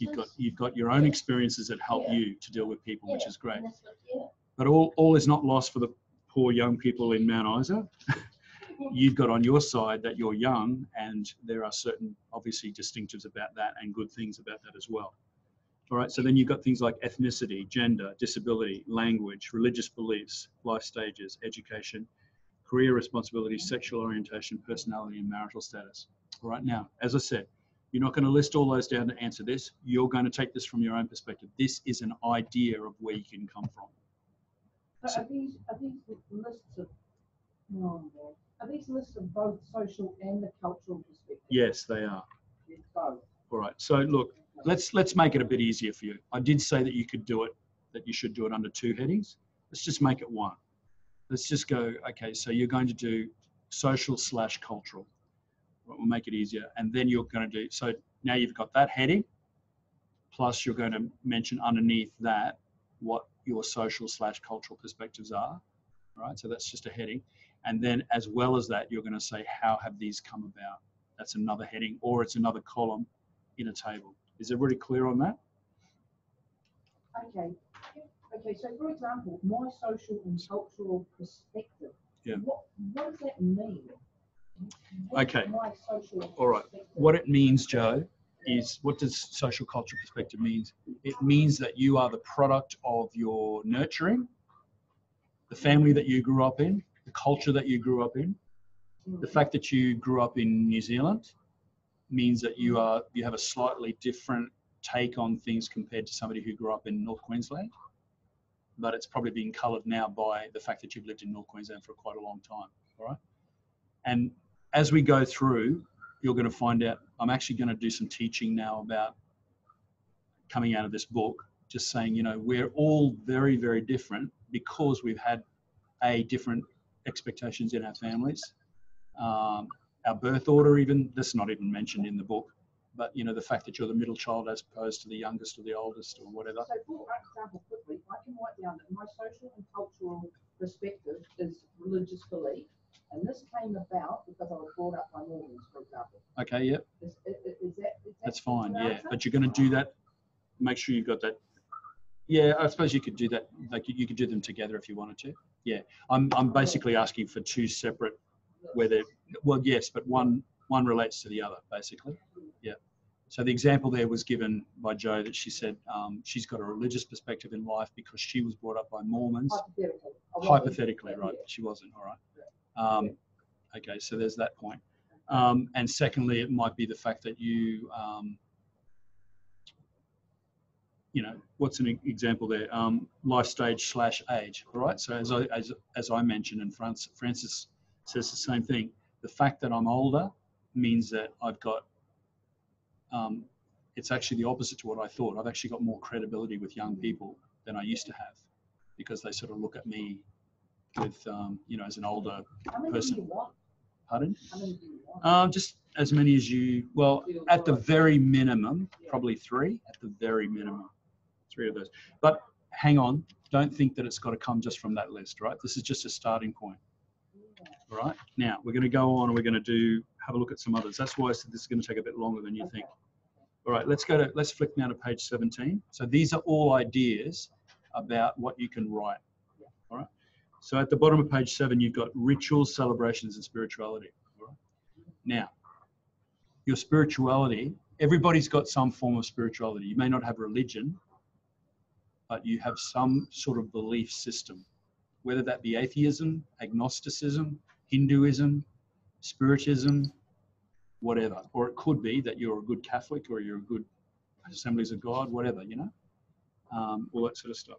Okay, so that's another idea, all right? So within that culture, the culture that you grew up in, let's say Cook Island or Maori or something like that, you've got your own things that you do that are not done in mainstream North Queensland society. Yeah. So even if I'm not like Cook Island myself, I grew up in a school environment that had a lot of Samoan people, Perfect. Tongan people. So you're going to mention that. Yeah. And that, as long as that's coloured your view on certain things, like if it's not relevant, don't mention it. Yeah. It's only the things that are relevant that you mention. All right.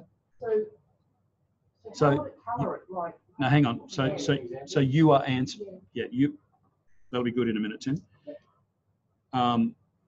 So the question you're answering is, what are your own social, cultural perspectives and biases? All right. So you're going to give me a list of things that you see that you're different, perhaps to mainstream in some areas. That's probably the best way. I can say going to school with a large contingent of Samoan and Tongan people. Yes. That can simply be my social and cultural perspective. But did it have any bearing on how you see things now? If it didn't, that shouldn't go in there. It's only things that are how I see things, like how they're treated or how I. It could be that. Like if you, I mean, you see them probably very. So the point was, for everybody else who's not listening, Jo's saying that she grew up going to primary school with a large contingent of Samoan and Maori people and Tongan, right? So I'm guessing that you have a very, you know, you would no way be in judgment of those people normally. Is that right? Normally, yeah. No, I'm not, but I know a lot of people are. Okay, but you're not in any way biased against them because you see them first and foremost as your peers. Yeah. Whereas you can see that other people don't see it that way. That's right. Right. So you have that extra perspective, right? Yeah. That is your cultural. When I say bias, it can be a positive bias. Yes, and negative. But yes, it can be either positive or negative, right? Yeah. Or it could be both, right? Yeah. So that's where you're coming from, right? Yeah. And then I've got to write how it came about. Yeah, right. That's easy. I went to school with Samoan Tongan, Right. right? Oh, okay. Right. Yeah. And I saw that I didn't see them as anything other than they're like me. Yeah. You know, Yeah. or you know, you don't judge when you're young, do you? No, but my mother did. All right. So you could mention about your mum and say, my mum actually, however, she tried to tell me that, you know, they were different, but I found in my own experience they were just like me. Yeah. And therefore you know, I feel. And even if they weren't like me, I didn't care. No. It didn't matter, really. Well, see, there's another thing. Part of your personality is probably non-judgmental personality. Normally, you're probably very accepting of other people. All right. So that's what I'm saying. Like, you know, for example, let me go with me, right? So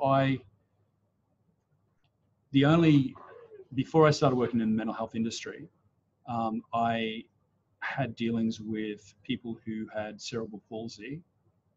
My sister-in-law's brother, he cared for 4 people with cerebral palsy. I was actually quite frightened of them. That's what I remember you saying. Yeah. So that coloured my perspective of all disability, and I thought I will never work in the disability industry. And funny things turned right around, and now like I've got a different perspective, not just about mental health, but about all disability. you know, and just seeing them first and foremost as people, and then That's where your ages come into it. ages come in. Yeah. So my perspective is coloured by my age as well. Yeah. All right. I think everybody, we've done that enough to death, have we? Everybody? All right. Sorry, we've got just a few more pages to look at there. Page 18. No, don't worry about 18. Oh, I meant top dot points. The need for privacy. All right. So I put that one in there because I know, for example, some people are inwardly what they call introvert. So introvert doesn't necessarily mean that you're shy.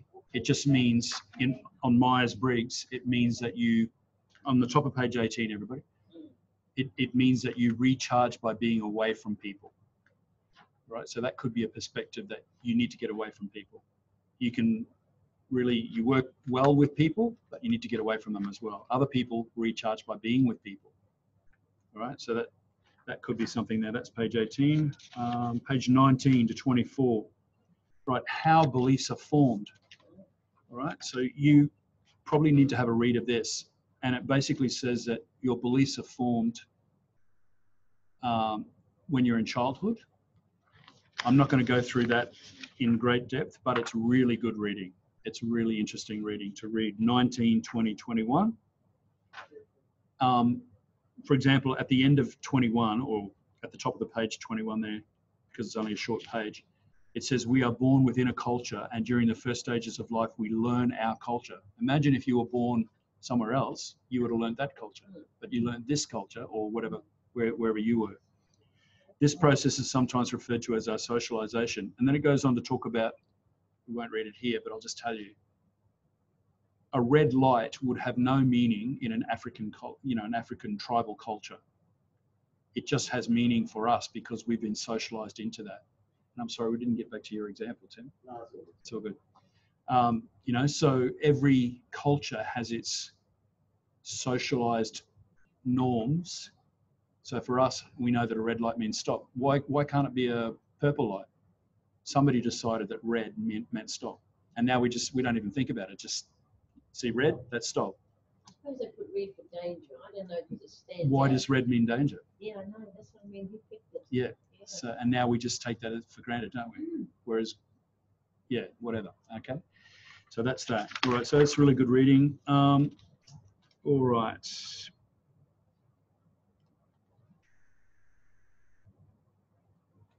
Bear with me.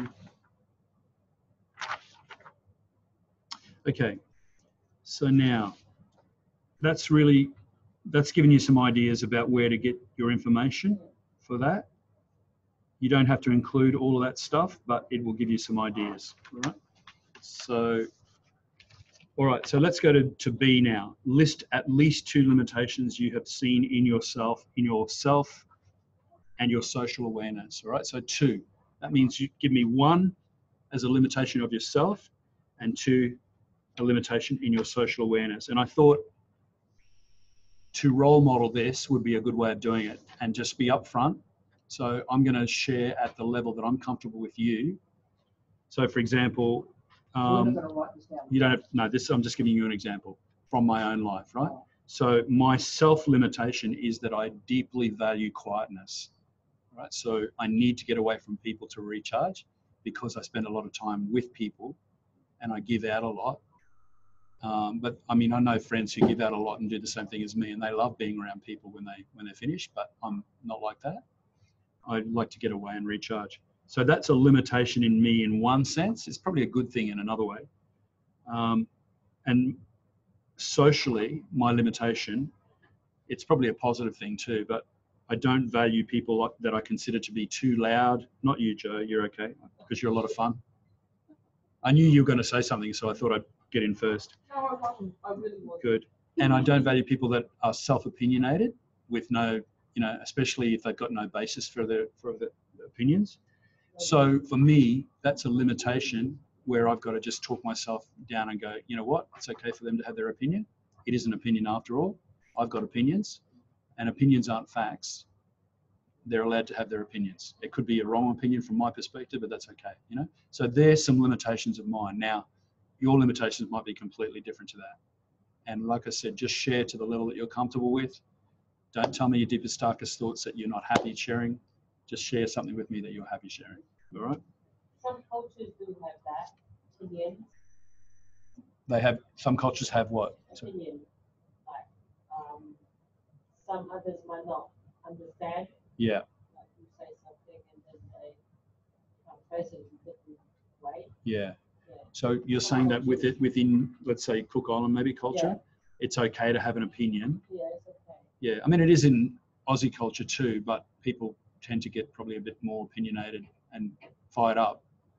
Yeah. Whereas in Cook Island, what you're allowed, everybody's got their own opinion, and that's okay. Yeah. But there are times that with young ones, they can't show their opinion. Parents is always right.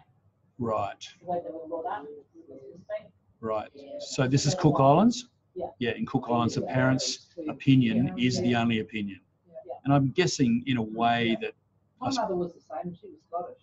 Yeah, She was like, you know, it's you old listen to school me, here, you do what I say. Yeah, yeah, that's right, yeah. Yeah, all right. So you sometimes had to battle against your parents' opinions, hey? But now when you become an adult, you look back, they're actually right. So Mara's saying you look back and they're actually right. Yeah, I mean, a lot of times that is the case. You end up being like your parents, like political party and all that sort of stuff. Not always. Sometimes you actually go the opposite. You learn from that. Yeah, so you learn from that. All right, so there's some ideas about perspectives. So we're just listing 2 limitations. Yes, you're doing one self and one social limitation. All right? Oh. All right, so let's go on to C. How can you improve on each of your own limitations listed in B above? All right, so I put in there, appreciate that others like loud, like in inverted commas, that others recharge by being around people. And the social one, just because I like to be quiet, others are built louder. They like to live in that space, and others are entitled to their opinions. So I just keep that in mind, you know? So that's how I get around it. All right, I'll let you do your own stuff there. You don't do anything of mine. Okay, number 2. How do you personally appreciate diversity and inclusiveness and their benefits within your work? Now, it says, if you don't currently work, explain how you would appreciate the benefits of diversity and inclusiveness in your ideal work role. You all work in the industry, so that's good. To answer this question 2, you're going to use the sub-questions below. So not answering directly question 2, you're answering 2A, 2B, 2C. So 2A, how do you personally value and respect diversity and inclusiveness across the various parts of your work role? Now, at the risk of not labouring, which I just did with the first part, but I'm going to give you the page numbers that you can refer to answer this question. So pages 28 to 30. Keep in mind, this is from your perspective. So you can get some ideas from pages 28 to 30, but it must be your answers. So if I see a you or a your in there, it's a dead giveaway that you're just copying out of the book, that you need to be doing it from your perspective. By the way, in essays, you should never write you and your. You should always put it into third party or first party. All right, so I noticed that, you know, when people copy and paste, you can tell really easily because there's a lot of yous and yours in there, because the textbook is talking to you as a learner, whereas when you're writing for me as a marker, you should be doing it. You should not be telling me you and your, because I'm not somebody being taught. You're actually telling me from a third party person's perspective or your own person. Okay. So that's A, we've done A. Yep. Now B, how do you personally contribute to the development of workplace and professional relationships based on appreciation of diversity and inclusiveness? All right, have a look at pages 31 and 32. I'm not going to labour that. These are all excellent to read, by the way. Really, really excellent to read. And I wouldn't say that willy-nilly, but it's a really good background. By the way, I'll know if you've read it because, you know, it'll come out. Number C, what work practices, and notice it has an S on it, so you've got to have at least two work practices, not one work practice. What work practices do you personally use that make environments safe for all? So that's on pages 33 to 37.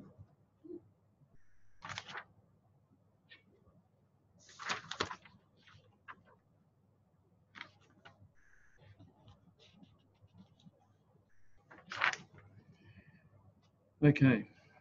All right. Question 3. Is everybody happy to keep moving? Okay. Tim. Right? Yep. How do you, again it's you, communicate with people from diverse backgrounds and situations? The following questions are used as a guide to the answer.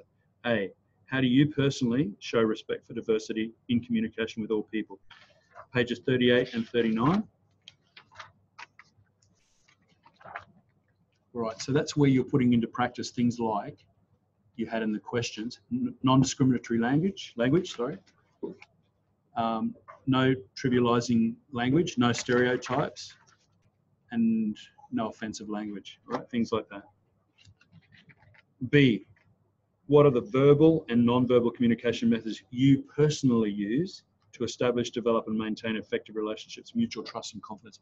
You could answer that basically by saying, I use them all, because you probably do, but let it be an exercise in you working out what's the ones that actually work for me. What do I need to be aware of in my own use of body language? What have I become aware of? For example, you might feel comfortable crossing your arms, but you realize that sort of closes you off from the person.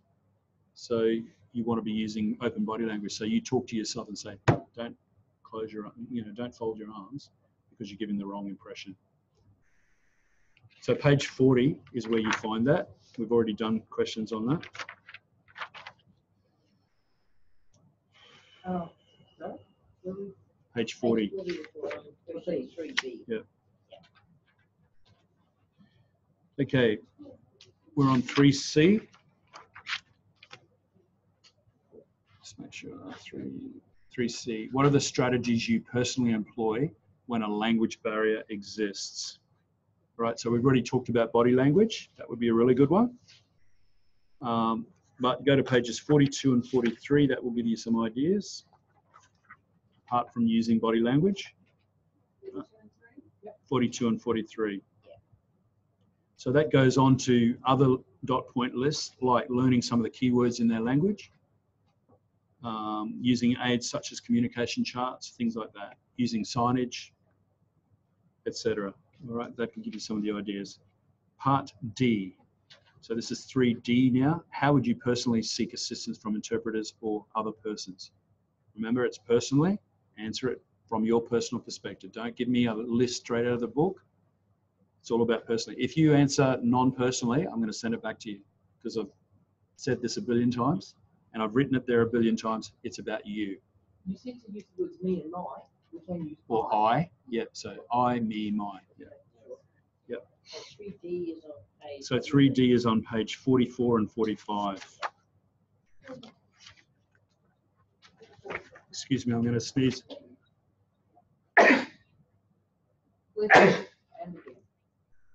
Excuse me. Thank you very much. Okay, question 4. How do you promote understanding across diverse groups? The following questions are used as a guide to the answer. Of the list on pages 46 and 47 of the learner resource, which are the issues that have caused communication, misunderstanding, or other difficulties at least once for you personally at work? Apply the list on those pages and report about yourself. So make this easier for yourself. Take one of those, you only need to do one, and give me an example. All right, so one from that list and give me an example. One from the list of 5. Yeah. Mm.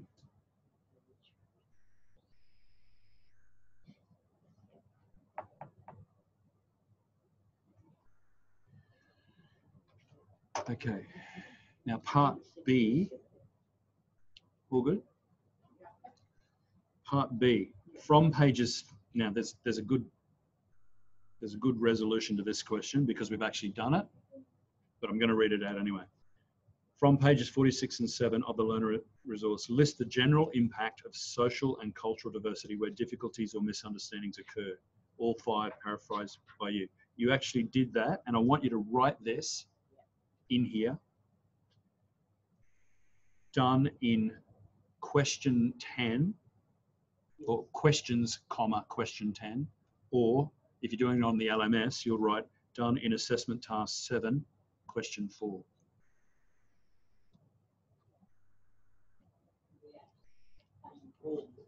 Beg your pardon?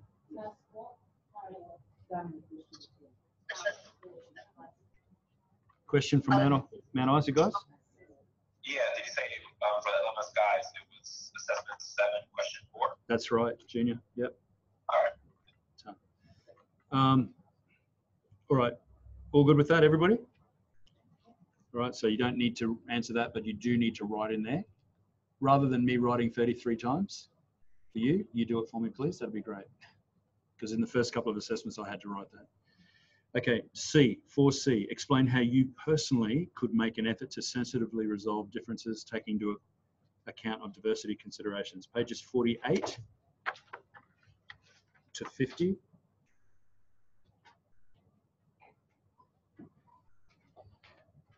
There's quite a few comments in there that you can, about negotiating cross-cultural conflict, particularly on pages 49. There's two, these are just headings that you're using, right? You're not writing the answers from here. Yeah, you did the question, you answered that in questions part, or the short answers. Now you're applying it. How does it apply to you? All right, so you've got 2 headings on page 49. You can have a look underneath each of those headings, and page 50. But you can give me other answers as well. It doesn't have to just stick to what I've given you in page numbers there, because this is how do you do it? How do you do it? Okay. All right, so number 5. Think of a time, all good, keep going. Think of a time you personally have worked with diverse people. And that would be, all of us have done that at some time. Outline 2 situations, one mostly positive, the other mostly negative. So this is 2 sets of, or 2 different diverse people. One where it worked really well and one where it didn't work well. And by the way, this is the basis, the one that didn't work well is the basis for your observation demonstration on Thursday night, okay? So we're gonna role play something not working well, cross-culturally, right? So do this well so that you've got something to work on. Even if you don't get up to this point, make sure you've had a look at this before Thursday night, everybody. So come to Thursday night having done this question, even if you don't do 4, 3, 2, and 1. So 2 situations, one mostly positive, the other negative. What were the scenarios? How many people were involved, etc.? We will use your answer here as a foundation for your observation demonstration assessment. So you don't have to answer that specifically. That's 5. You're going to answer it underneath. So first part is where it was a positive experience for you personally. Discuss why it was positive. Now keep in mind we're talking cross-culturally or cross-linguistically. And also keep in mind cross-cultural can be within your same country, could be subcultural, right? Could be between 2 different groups living in the same country, or it can be internationally. It could be you coming into this country from another country, and that worked well. Tell me about that situation. That's the first one.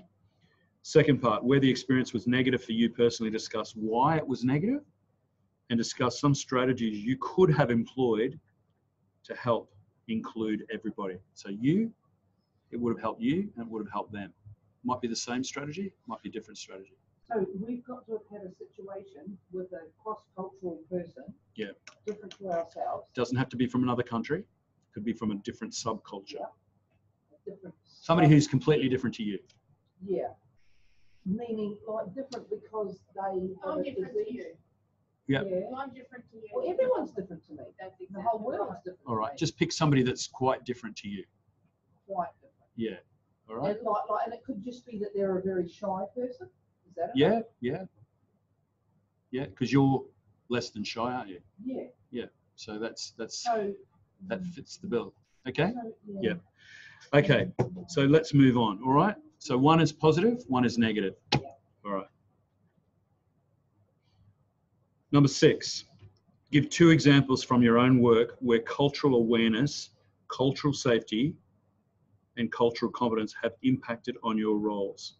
Ensure you define each of these 3 concepts before giving examples. Now, This is what I'm going to get you to do, everybody. You've all got recourse to the internet, or your phone has the internet on it. Now, what I did, it's not really well defined in the book. I want you to just go into Google or whatever search engine you use, and write in, define cultural awareness, define cultural safety, and define cultural competence, right?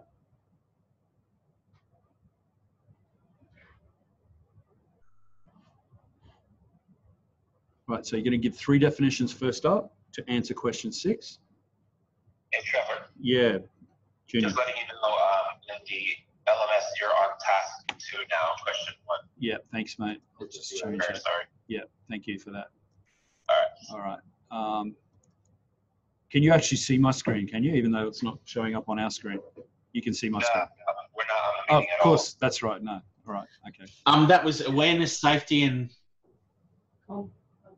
Yeah, thanks for that, Junior.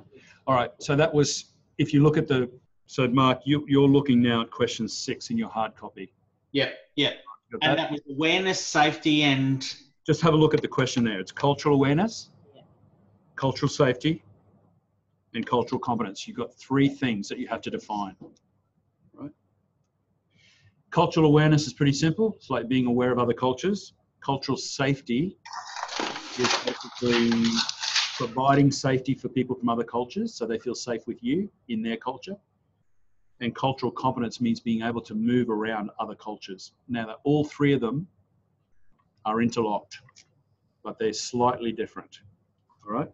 So once you have got a handle on having defined all 3 of them for this answer, you then go back and answer the first part, which is give 2 examples from your own work where those concepts have impacted on your roles. So it could be a positive thing, or it could be a negative thing. You could almost refer back to question 5, almost, but you've got to put just a different slant on it, all right? So being aware of culture or not being aware of culture had outcomes, one of which was positive and one of which was negative, right? So you want 2 examples for... One positive, one negative. 2 examples for safety, 2 examples for... No, 1 example. Yeah, right. All right. Give the 3 definitions, and then you've got to give 2 examples that encompass all 3 of those things. Okay. It is a bit difficult, especially at this time of night. I do understand that. Right. Question 7. By the way, if you want to, if this has all been a bit too heavy, we could stop. All right. Will we all keep going? Everybody happy to keep going? Palm, Mark, Mount Isa? Yep. Okay. Mark, that was said with your body language was less than enthusiastic. There was an incongruence between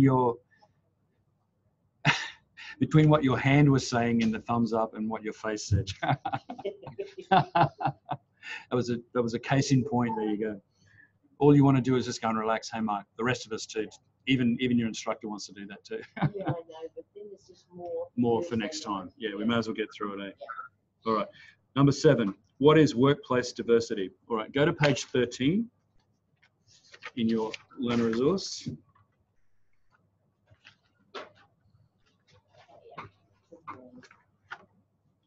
And you'll find up the top of that page, there is a box. Which page was it, Trevor? Page 13, yep. Page 13, yep. And there's 2 paragraphs within a box. Okay, you could, if you want to, just drop those 2 paragraphs in. It's always much better if you try and put it in your own words. The other thing you have to do is 7A, if you read that, give an example from your own work of workplace diversity, all right? It could be something like, we've got 3 different nationalities represented at work here, and we try to incorporate workplace diversity by having cultural theme, like we might have a morning tea, you know, from Papua New Guinea, or one from, you know, whatever. It's up to you. All right, so what's an example of workplace diversity? And B, valuing diversity, one paragraph. So page 31 this time. Page 31. And there's a couple of places on page 31 where this is talked about. So within the box up the top of page 31, it says this, and I'd like you to put this in the answer, something like this in your own words, or straight quote. Diversity is otherness. Now I'm just reading, oh, sorry. This is in the second paragraph, about midway through the second paragraph in the box. Got that? Diversity is otherness. All right, now put otherness, which they should have done. Oh, maybe yours is. Maybe I'll change it. Is it in inverted commas? Yes. Yeah, so I've changed it. All right, so diversity is otherness, or those human qualities that are different from our own different from our own and outside the groups to which we belong, yet present in other individuals and groups. Yeah. So diversity is being different. It's just another way of saying being different. It's very simple. Can you quote again? I was just helping Sarah. Can you just quote again? I got the word otherness or those? No. You need to just find it on the page. Oh, okay. Just copy that. Second paragraph. Okay, now the question, so that is diversity, right? I do want that in the answer, but the question is actually asking valuing diversity. What is valuing diversity? All right, so let's go down to the bottom of page 31, same page, last paragraph. And it says, let's start as one usually does with the definition. Don't need that sentence, but we do need the rest. Valuing diversity is reaching beyond how a person looks or appears. So this is looking at them and putting a value on their behavior, ideas, and perspectives, even if we don't agree with it. And you might want to put that in there. In other words, valuing means going out of your way to gain advantage from different ideas and perspectives. Keep going. The goal is to create conditions where the difference does not stop people from participating. And by the way, that is cultural safety.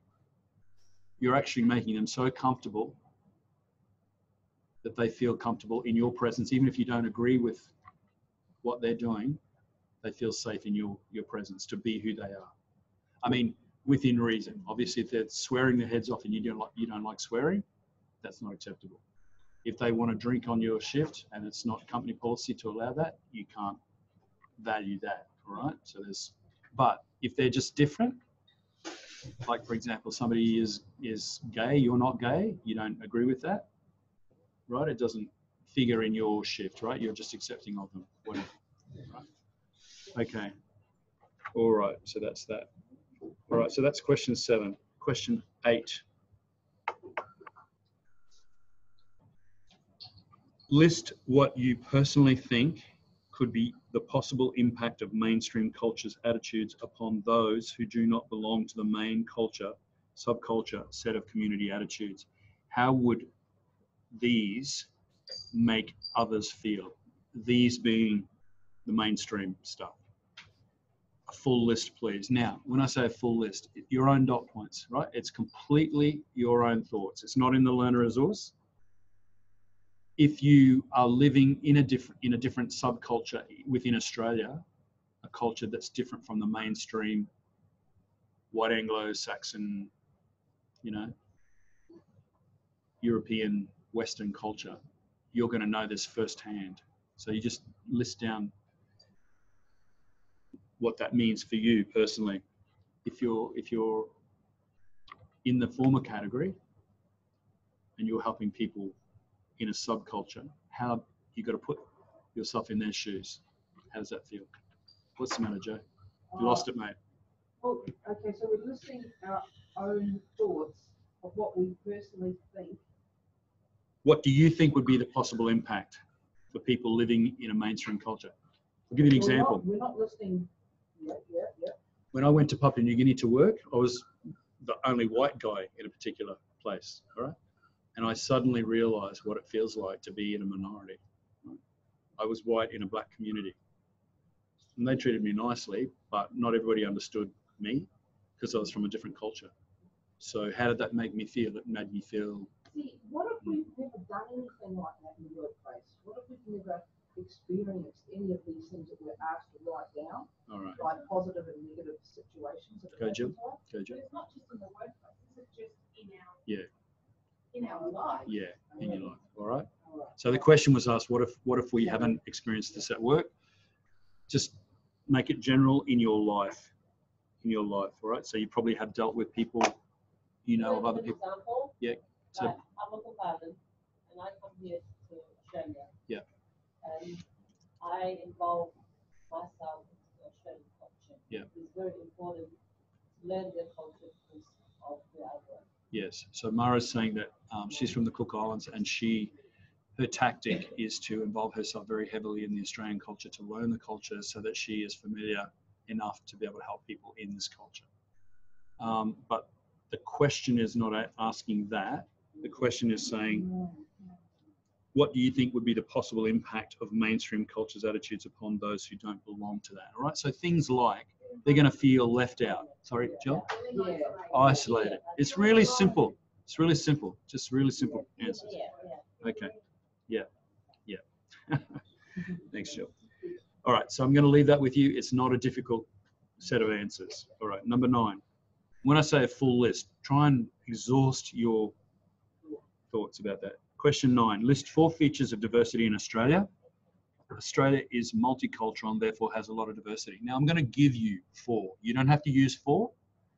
A lot of people struggle with coming up with 4 because they weren't thinking in that space. You don't have to use these 4, but these are some examples that you could use. All right. One feature of diversity in Australia, and you could argue that it's not a feature of diversity anymore because it's mainstream, but this time last year when I wrote this, but it's still in the process of happening, is recognition of same-sex marriage. All right. So the diversity in Australia, and now I'll argue the other way, like there's countries now that still don't recognize that. So a feature of diversity within Australia is that we, along with many other countries, of course, do recognize that. Okay, a second feature, and with apologies to the same sort of theme, but it came to my mind really quickly. Second one is recognition of LGBTIQ, right? So lesbian, gay, bi, transgender, intersex, and questioning or queer. Is it LB? LGBTIQ. And there's various permutations of that. Some of them don't have the Q on it, some don't have the I. LGBT. It keeps getting bigger. LGBTIQ. I is intersex, which used to be hermaphrodite, and Q is questioning or queer. And queer is slightly different, and I'll let you look that up. Oh, yeah. Yep. Yep. Okay, so that's another feature. All right, so what you're going to do, if you choose to use those 2, and you've got another 2 to go, but if you choose them, let's take a recognition of same-sex marriage. The next part in that table is, how does this feature of Australian diversity impact on different areas of work and life? All right, so number 1, you can't discriminate. Number 2, many people celebrate that, and it's liberated a lot of people.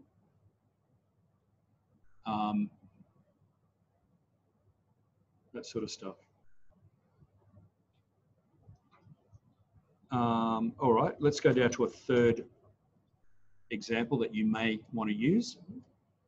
A recognition of First Nation culture. Now, that doesn't mean to say that it's actually happening, but legally we do recognize, and you might want to quibble with this one. Maybe I'm wrong, but there is supposed to be a recognition of First Nation culture. Right? Now, you could argue that both positively, if you see it positively, or negatively if you don't see that actually happening. In practice, it may not be happening. So it's First Nation culture, Aboriginal. In this case, it would be Aboriginal or Torres Strait Islander. And see, I mean, I was talking to somebody the other day of Aboriginal descent, and they said, well, we won't go into that. So for example, I could put NAIDOC. That would be the answer. How would you see that being So you're saying the feature of diversity is NAIDOC, Wick? Is it? No, I'm asking you. I don't know.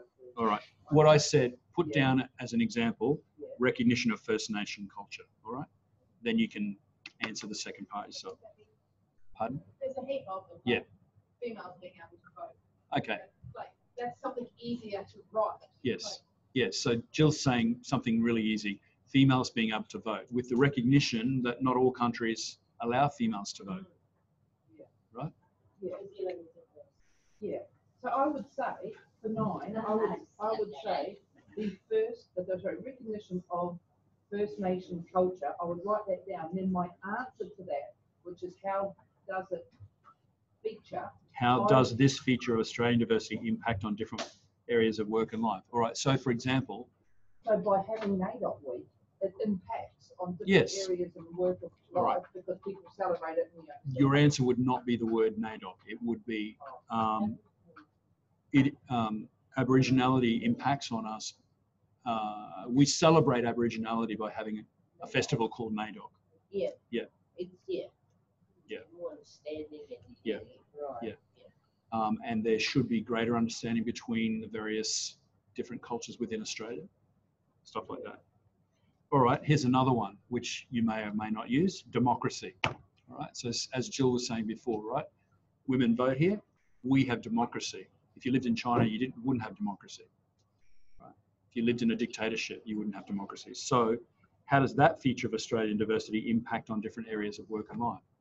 We have a voice, we have freedom of press, we have freedom of religion, we have freedom of, we've got all the human rights legally sanctioned by, or legally enshrined by our legal system, things like that. A woman can vote, that wouldn't be an answer. Yes, it would. Yeah. Okay. It's the left-hand side answer. Yeah, that's it. Yeah. The right-hand side answer is that, women are seen as being equal. You might want to argue that one. All right. Women should be. Anyway, we'll go with that. All right, that's enough on 9. 10. How does anti-discrimination legislation impact the way you personally work, and what are the consequences if you breach this legislation? So you could go to page 70 on this one.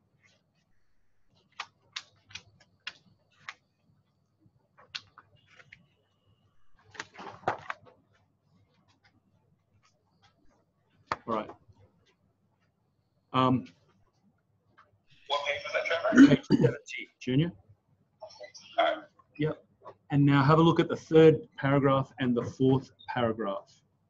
So the 3rd paragraph starts all service organisations on page 70.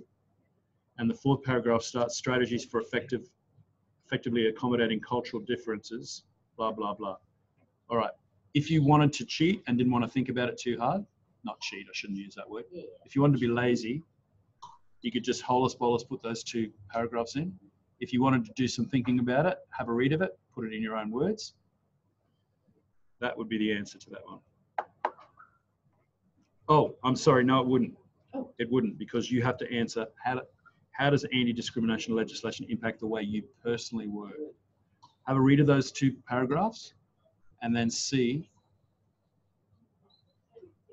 page 70, and then see if that helps you to answer that question. If it doesn't, just go, so anti-discrimination means that you can't make any distinction between male, female, somebody of a different race, different religion, different sexuality, different gender, all those things, right? So and the consequences for breaching that is that you are then legally liable under legislation, so you are in a bad place.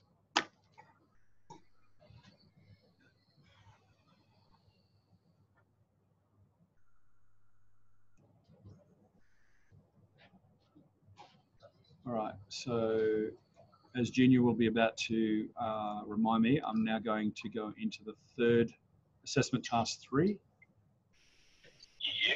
Yeah. So you guys are on question 11 in the hard copy. This is task 3, question 1 in the LMS. What are human rights? You have done this before.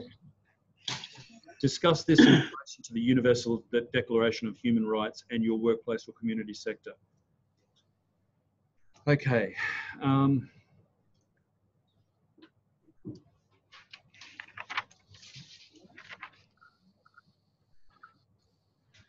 right. I'll get you to write something down just to get your brain engaged.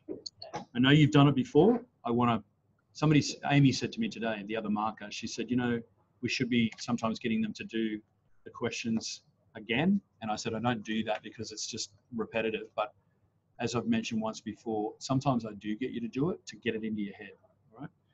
So dictate and write this down. I'm dictating, you write this down. Human rights are the rights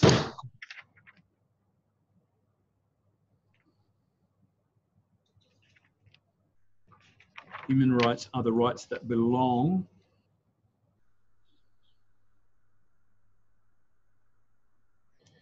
to all human beings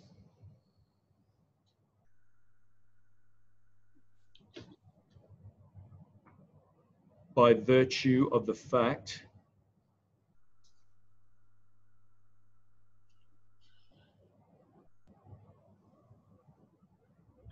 that we are all equal human beings. We'll talk about whether that actually happens in practice in a minute. By virtue of the fact that we are all equal human beings. So that's the answer to the question, Lena? Not quite yet. It is in a way, hang on, but now I just want to say this. Having read that or written it down, you'll realize that not all governments, not all dictatorships allow human rights. You could argue that most Western nations do, but that's not always the case either. Now, that being the case, you could go on and say, and I want you to dictate this. So I'll dictate this, sorry. These are not recognized by all governments, full stop. Just leave it.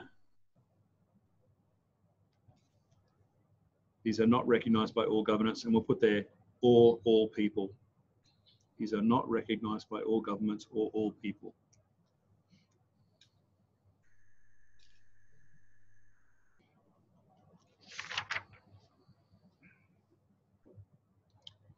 But the question, we haven't finished yet because the question goes on and says, discuss what human rights are in relation to the Universal Declaration of Human Rights and your workplace. All right, so we're going to go on and we're going to say, human rights are enshrined in human rights are enshrined in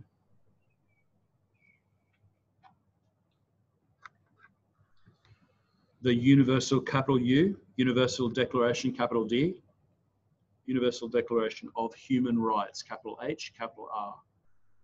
These are enshrined in the Universal Declaration of Human Rights,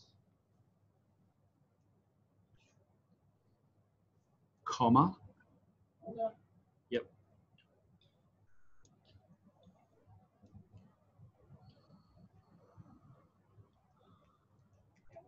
Which is a United Nations document.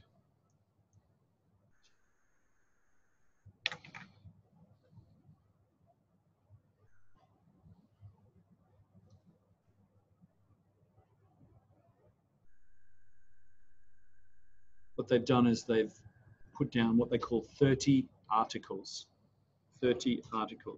So there's 30 rights.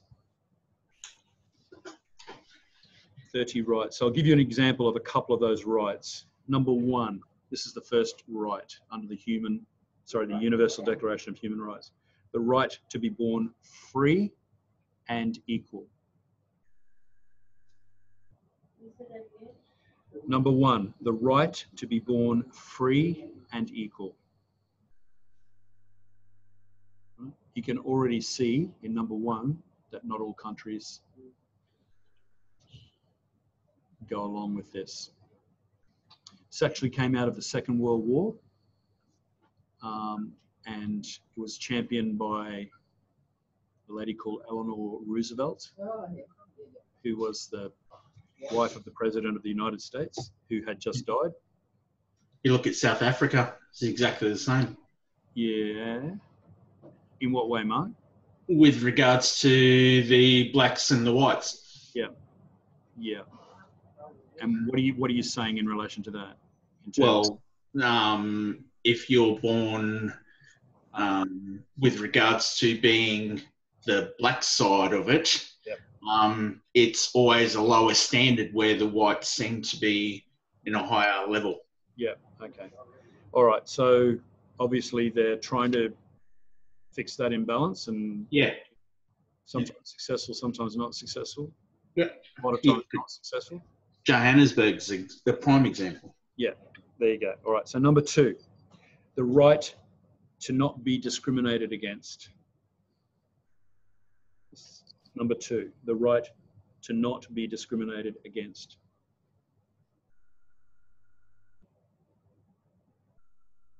And I'll just give you 3 more that are very short. Ready?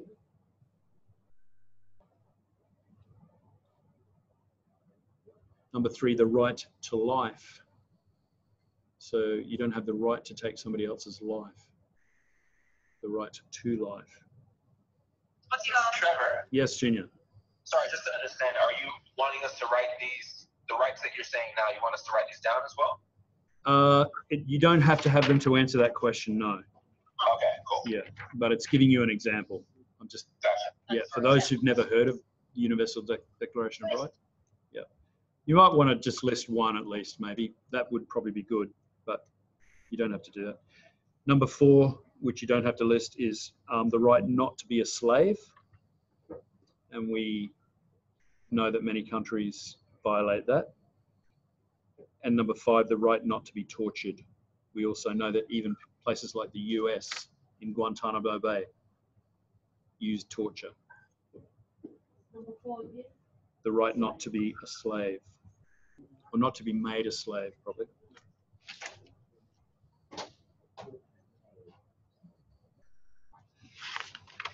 All right, I've got quite a few others listed there, but if you're interested, Google it. I know in selectability in the main office, all 30 are sitting in there, in the kitchen. All right, so that is 11, 12. We've got 24 minutes to go.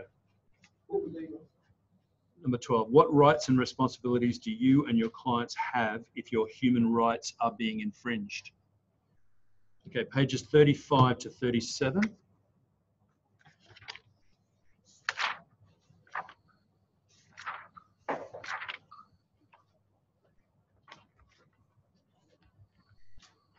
Right, so on 35 to 37, you don't have to write all of this in full. However, you've got the headings there, legislation. So legislation, which you've listed in the questions, right? You had to list those 4 pieces of legislations in question 5, but you need to write as a dot point, legislation, or maybe not a dot point. You say that something like legislation safeguards human rights, something like that. And then further down page 35, if you've got a human rights complaint, that's a heading, human rights complaints. So you would write something like, if you have a human rights complaint, you can take it to the next subheading, the Australian Human Rights Commission. It's on page 35.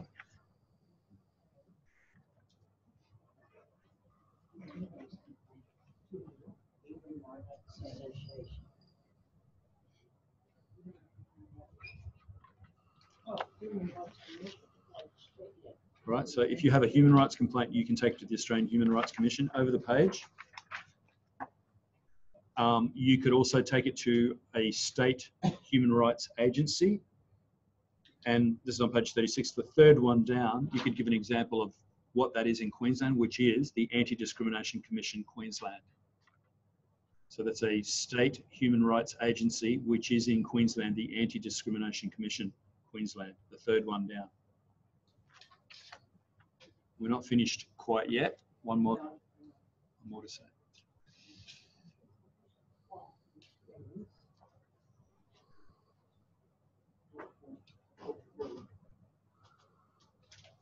Keep going with the last point. Yep.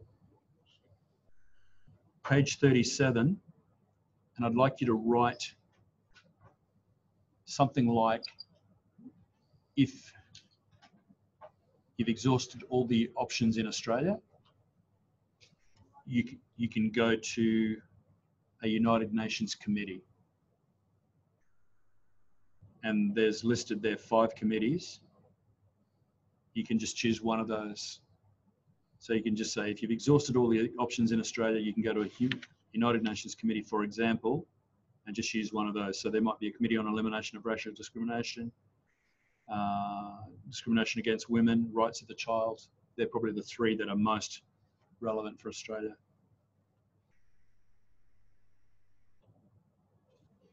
Although there's one, the first one is about civil and political rights, so that might be relevant too.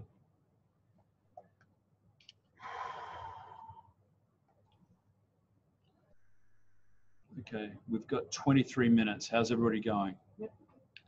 All right, keep going. Yep. Okay. Number 13, or, sorry, just trying to find my, lost my, oh, here we are. Okay, question 3 on the Sorry, audience. Mark, can you mute yourself, please, Mark? Yeah, Mark. Sorry. How did you know it was? Oh, you can see Mark, can't you? I could see Mark, yes. Yeah. Thank you. Yeah, can't get away with anything, Mark.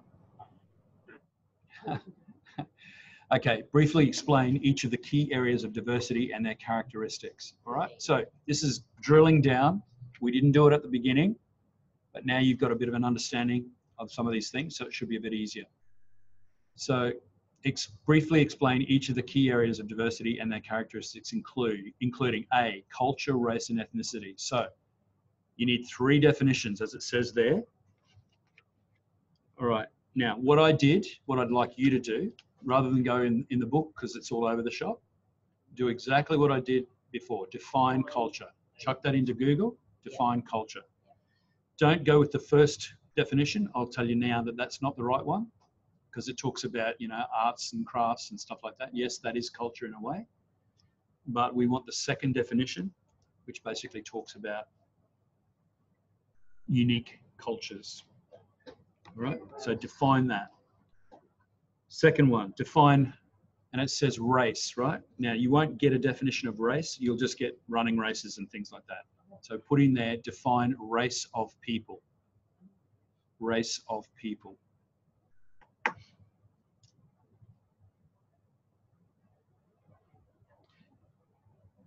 There's actually a really good, instead of Google, probably the better one in this case is in Wikipedia.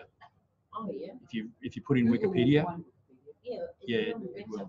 Yeah, so race of people in Wikipedia is really good. All right, and then the last one, define ethnicity. And do you want us to say we would source these? Do we have to do all of that as well? Technically, you should. So maybe just put it in brackets. Google. Just simply Google. Wikipedia. Yeah, that'll do. I probably should be a bit more technical than that. Yeah. Okay. So race, typically, I just want to just very quickly go this. Race would be typically, you know, Aboriginal or Asian, or they used to say Caucasian or European or something like that. That's a race. Okay. No, not European. A race would be Caucasian. I don't think they've changed that, have they? I don't think so. So Asian, all that sort of stuff. Whereas ethnicity, you can be ethnic Albanian, ethnic Croatian. So you identify as a group, you know, which is, it'll be a subgroup within a race of people. So race is the bigger picture, and under that umbrella is ethnic groups. And then cultures are in there as well. All right. So you're going to explain that by giving 3 definitions. All right, disability. Again, Google, define disability. Right, it's going to tell you physical or mental impairments to. But keep in mind that impairment is not how some people with disability see it, because they get over that impairment, so-called, right? Which is part of their recovery, so to speak. 13C, and I'm dying here, guys. I'm just counting down 19 minutes. I'm sure you are. C, religious or spiritual beliefs. Now, remember I said before that you could define religious. Now, not everybody's religious, but everybody's spiritual in some way. I say that because, you know, when you did that questionnaire a couple of weeks ago, last week or the week before, about spiritual cultural, where were they at on that spiritual cultural questionnaire? You're looking at me like you haven't done that. Remember that assessment?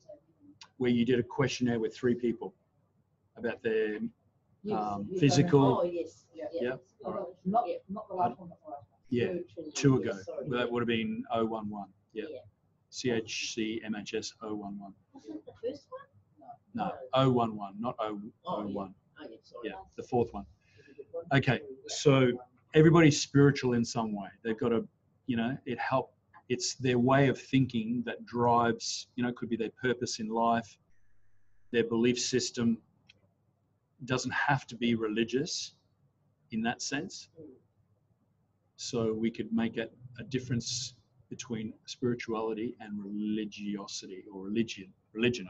That's probably the better word. So we can choose one or the other. No. Religious or spiritual beliefs. So we can define spiritual beliefs instead of. How about you define it like this? Everybody has some sort of spiritual beliefs. For example, you know, you could put it in your own words. Yeah. Yeah, I'd really prefer you to kind of somehow. I know it says or. I'll change that for the next cohort to and, right? Religious and spiritual. So you could say that, you know, somebody's spiritual beliefs are actually what mainstream people call religious. Like you go to church or you go to the mosque or you go to a temple or whatever. Yep. But don't forget spiritual beliefs, define that. All right, so you could even Google that. Google spirituality, Google spiritual beliefs. But by simply Googling it and getting a definition, is that explaining each of the key areas Yes. of diversity? A definition explains it. Yes. Okay, cool. Yep. All right. D. D, gender, including LGBTIQ. If you didn't get to before, there it is. So lesbian, gay, bisexual, transgender, intersex, and questioning, or queer. I haven't got queer there. Google that. Probably don't worry about Google. Well, you could if you wanted to, but the easier way of doing that is saying, all right, gender in the past was considered to be male or female. These days, that concept has broadened to include lesbian, gay,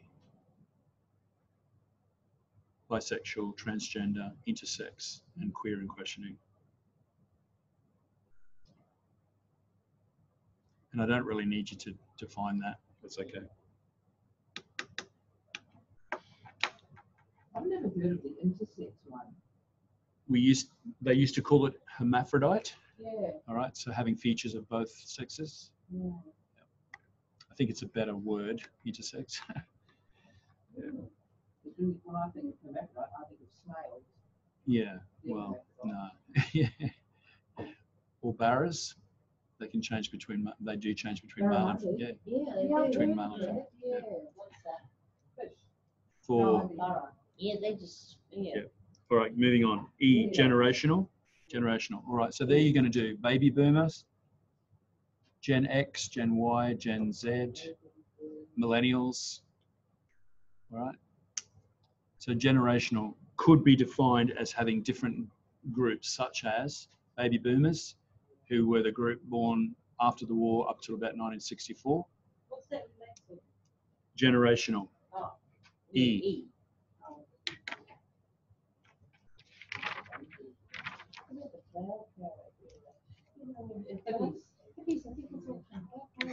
Right, now you're asked to explain those key features. So we haven't really explained that one yet. So generational just means that it is considered within Western culture that there are loose groupings of different ages, depending on what years you were born. For example, baby boomers, Gen X, Gen Y, Gen Z. Okay. So just quote after the word you use loose. I was just taking that off the top of my head. Considered within Western culture, loose groupings. There are loose groupings. Yep. Oh goodness, what did I say after that? I can't remember the rest of it. No, I can't. Which are considered, I don't know. Considered within Western. For example, Yeah, whatever. baby boomers. Loose groups. All right, so 14. All right, we okay to hang out another 13 minutes? Yeah. 14, what are the potential needs of marginalized groups, including the protective factors? All right, so let's have a think about this question. What are the potential needs of marginalized groups? Their needs, all right? One of their needs might be protective factors. So a marginalized group such as, let's say, transgender or intersex or queer, all right? So they are a marginalized group.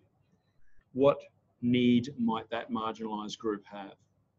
It could be a protective factor could be one of their needs. They need to be protected in society. So that protection would be afforded by such things as dot points, human rights. And secondly, the legal system of anti-discrimination acts. The legal system of anti-discrimination acts.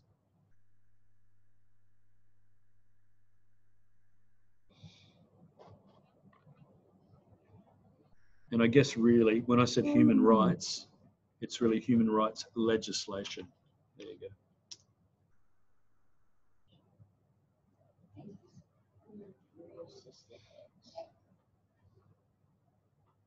Okay, always refer back to the question, the main question. What are the potential needs? This is question 14. Potential needs of marginalized groups, including the physical, mental, and emotional health issues and care needs. All right, so what are their physical needs? What are their mental needs? What are their emotional health issues? All right, so that's going to be found on page 53.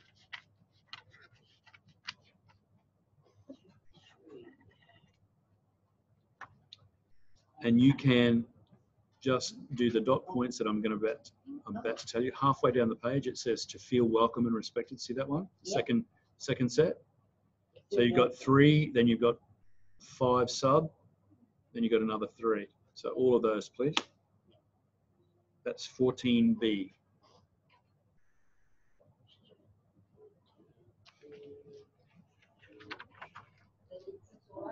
Beg your pardon? Sorry, Mara? Oh, Sarah? Mara? Just dot points there. Dot and sub dot points.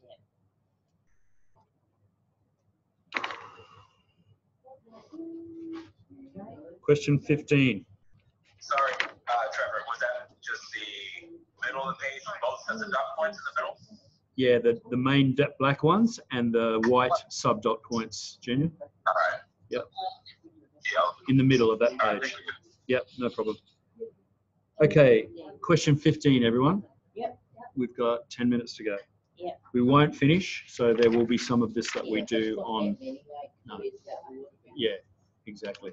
It's good to have kept going. We can go home and have a really good sleep tonight. Yep. How do discrimination, trauma, exclusion, and negative attitudes impact on people? I want you to write this in your own words. How do you think those things impact on people? Okay, I'll give you a few examples. Depression, anger, lashing out. But no two people take the effects of those things exactly the same. What are some of the ways that it affects people? So it's in your own words.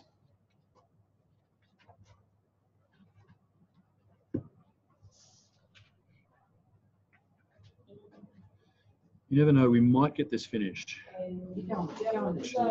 6. Yeah. Question 16. Page 6. Yes. All right, if we don't get it finished, that's okay. Yeah. It's all right. We've still got an assessment. Trevor, Yes, Mark. what was that page again? Sorry, mate. Question 5. For which question? Question 5. Which is 15, I think. Yeah. Hard copy. Yeah. Oh, sorry. It was own words. Let me have a look. Yeah, it's in your own words, that one, Mark. Right. Have a look at those 4 things: discrimination, trauma, exclusion, negative impacts. How would that affect people? Yeah, no worries. Come up with at least 4 dot points. How's that? 4 dot points, everybody. What for, sorry? Oh, for Question number 15 or 5. Okay, 4 dot points.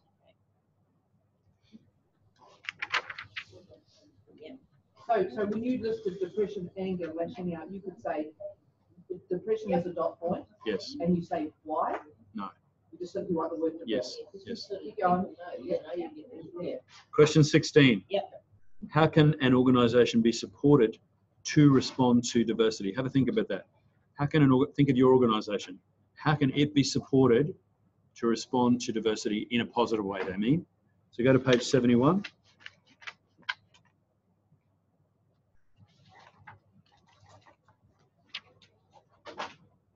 Yes. Okay, so things like, and you need to write them all in full, strategies designed to accommodate a need for providing a service for women's and a service for men's health issues, right? Why do they separate it? Because that's important in some cultures. Making allowances for cultural obligations. Ensuring that both written and verbal information is provided in suitable language forms, etc. All right? Those points there. That's 16. 17. 17. You can have a discussion with my food, I know you. No, I bloody won't.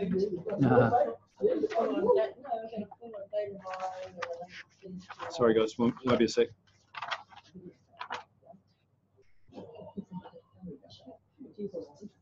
Okay, question 17 or, we must be in the other one in the LMS, are we? Yeah. The next question. Assessment task 4 must be in the LMS. Where am I? No, sorry. Anyway, the next question, guys. 17. 17. Oh, I'm in the wrong place again. What are the influences? Yeah, just one moment.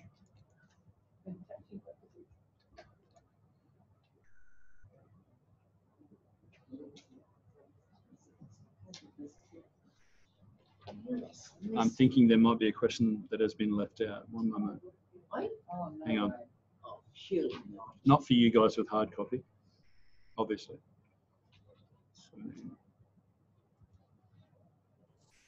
I think it's task 4, Trevor. Yeah. yeah. Go down. Thanks, Alan. Oh, yeah. So question 1 is our question 16 in hard copy. Yeah. And then question 2 is the one that I want to talk about now. Yeah. Thanks, Alan. So question 2 of assessment task 4 or question 17 in the hard copy. What are the influences and changing practices in Australia that impact on the diverse communities that make up Australian society? Okay, have a think about this. What are the influences and changing practices in Australia that impact on the diverse communities that make up Australian society? You won't find this in the learning resource, so I'm going to tell you. Number 1, changing governments. Changing governments. Put in brackets behind that, can be positive or negative.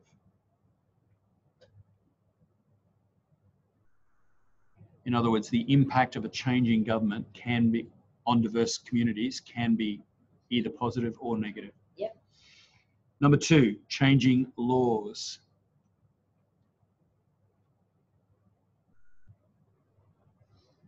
Again, that's going to be positive or negative.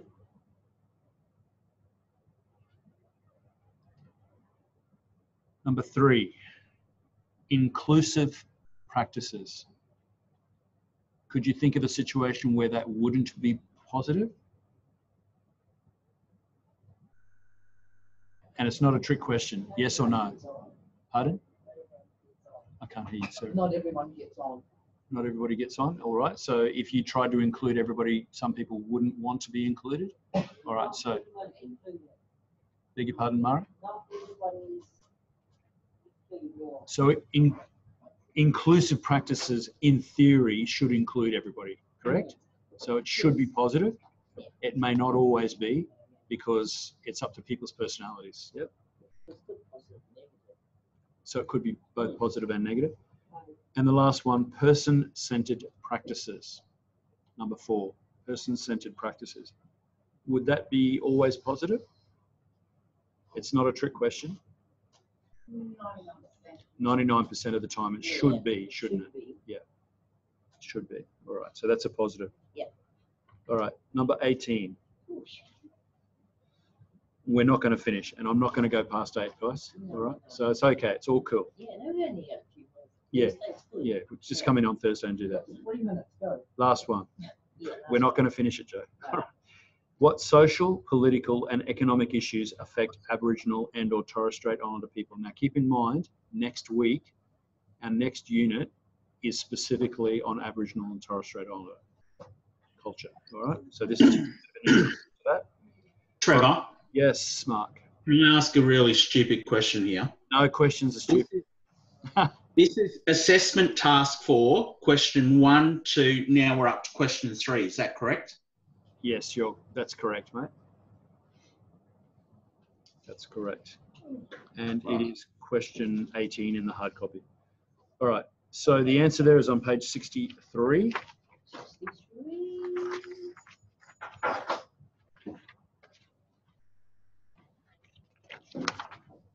And for the benefit of all of us, I'd like you to list all of those. All right, so page 63 and over onto page 64. So we've got loss of land and culture, discrimination, stolen generations, deaths in custody, things that we all know about, Indigenous health, land rights, Maralinga, Mabo, etc. All right, we are up to that question. Question where we will start with question 19 in the hard copy, or question 4 in task, whatever that was. 4. Thanks, mate. All right, thanks everyone. Have a good evening, and we'll see you on Thursday. See you, everybody. Bye.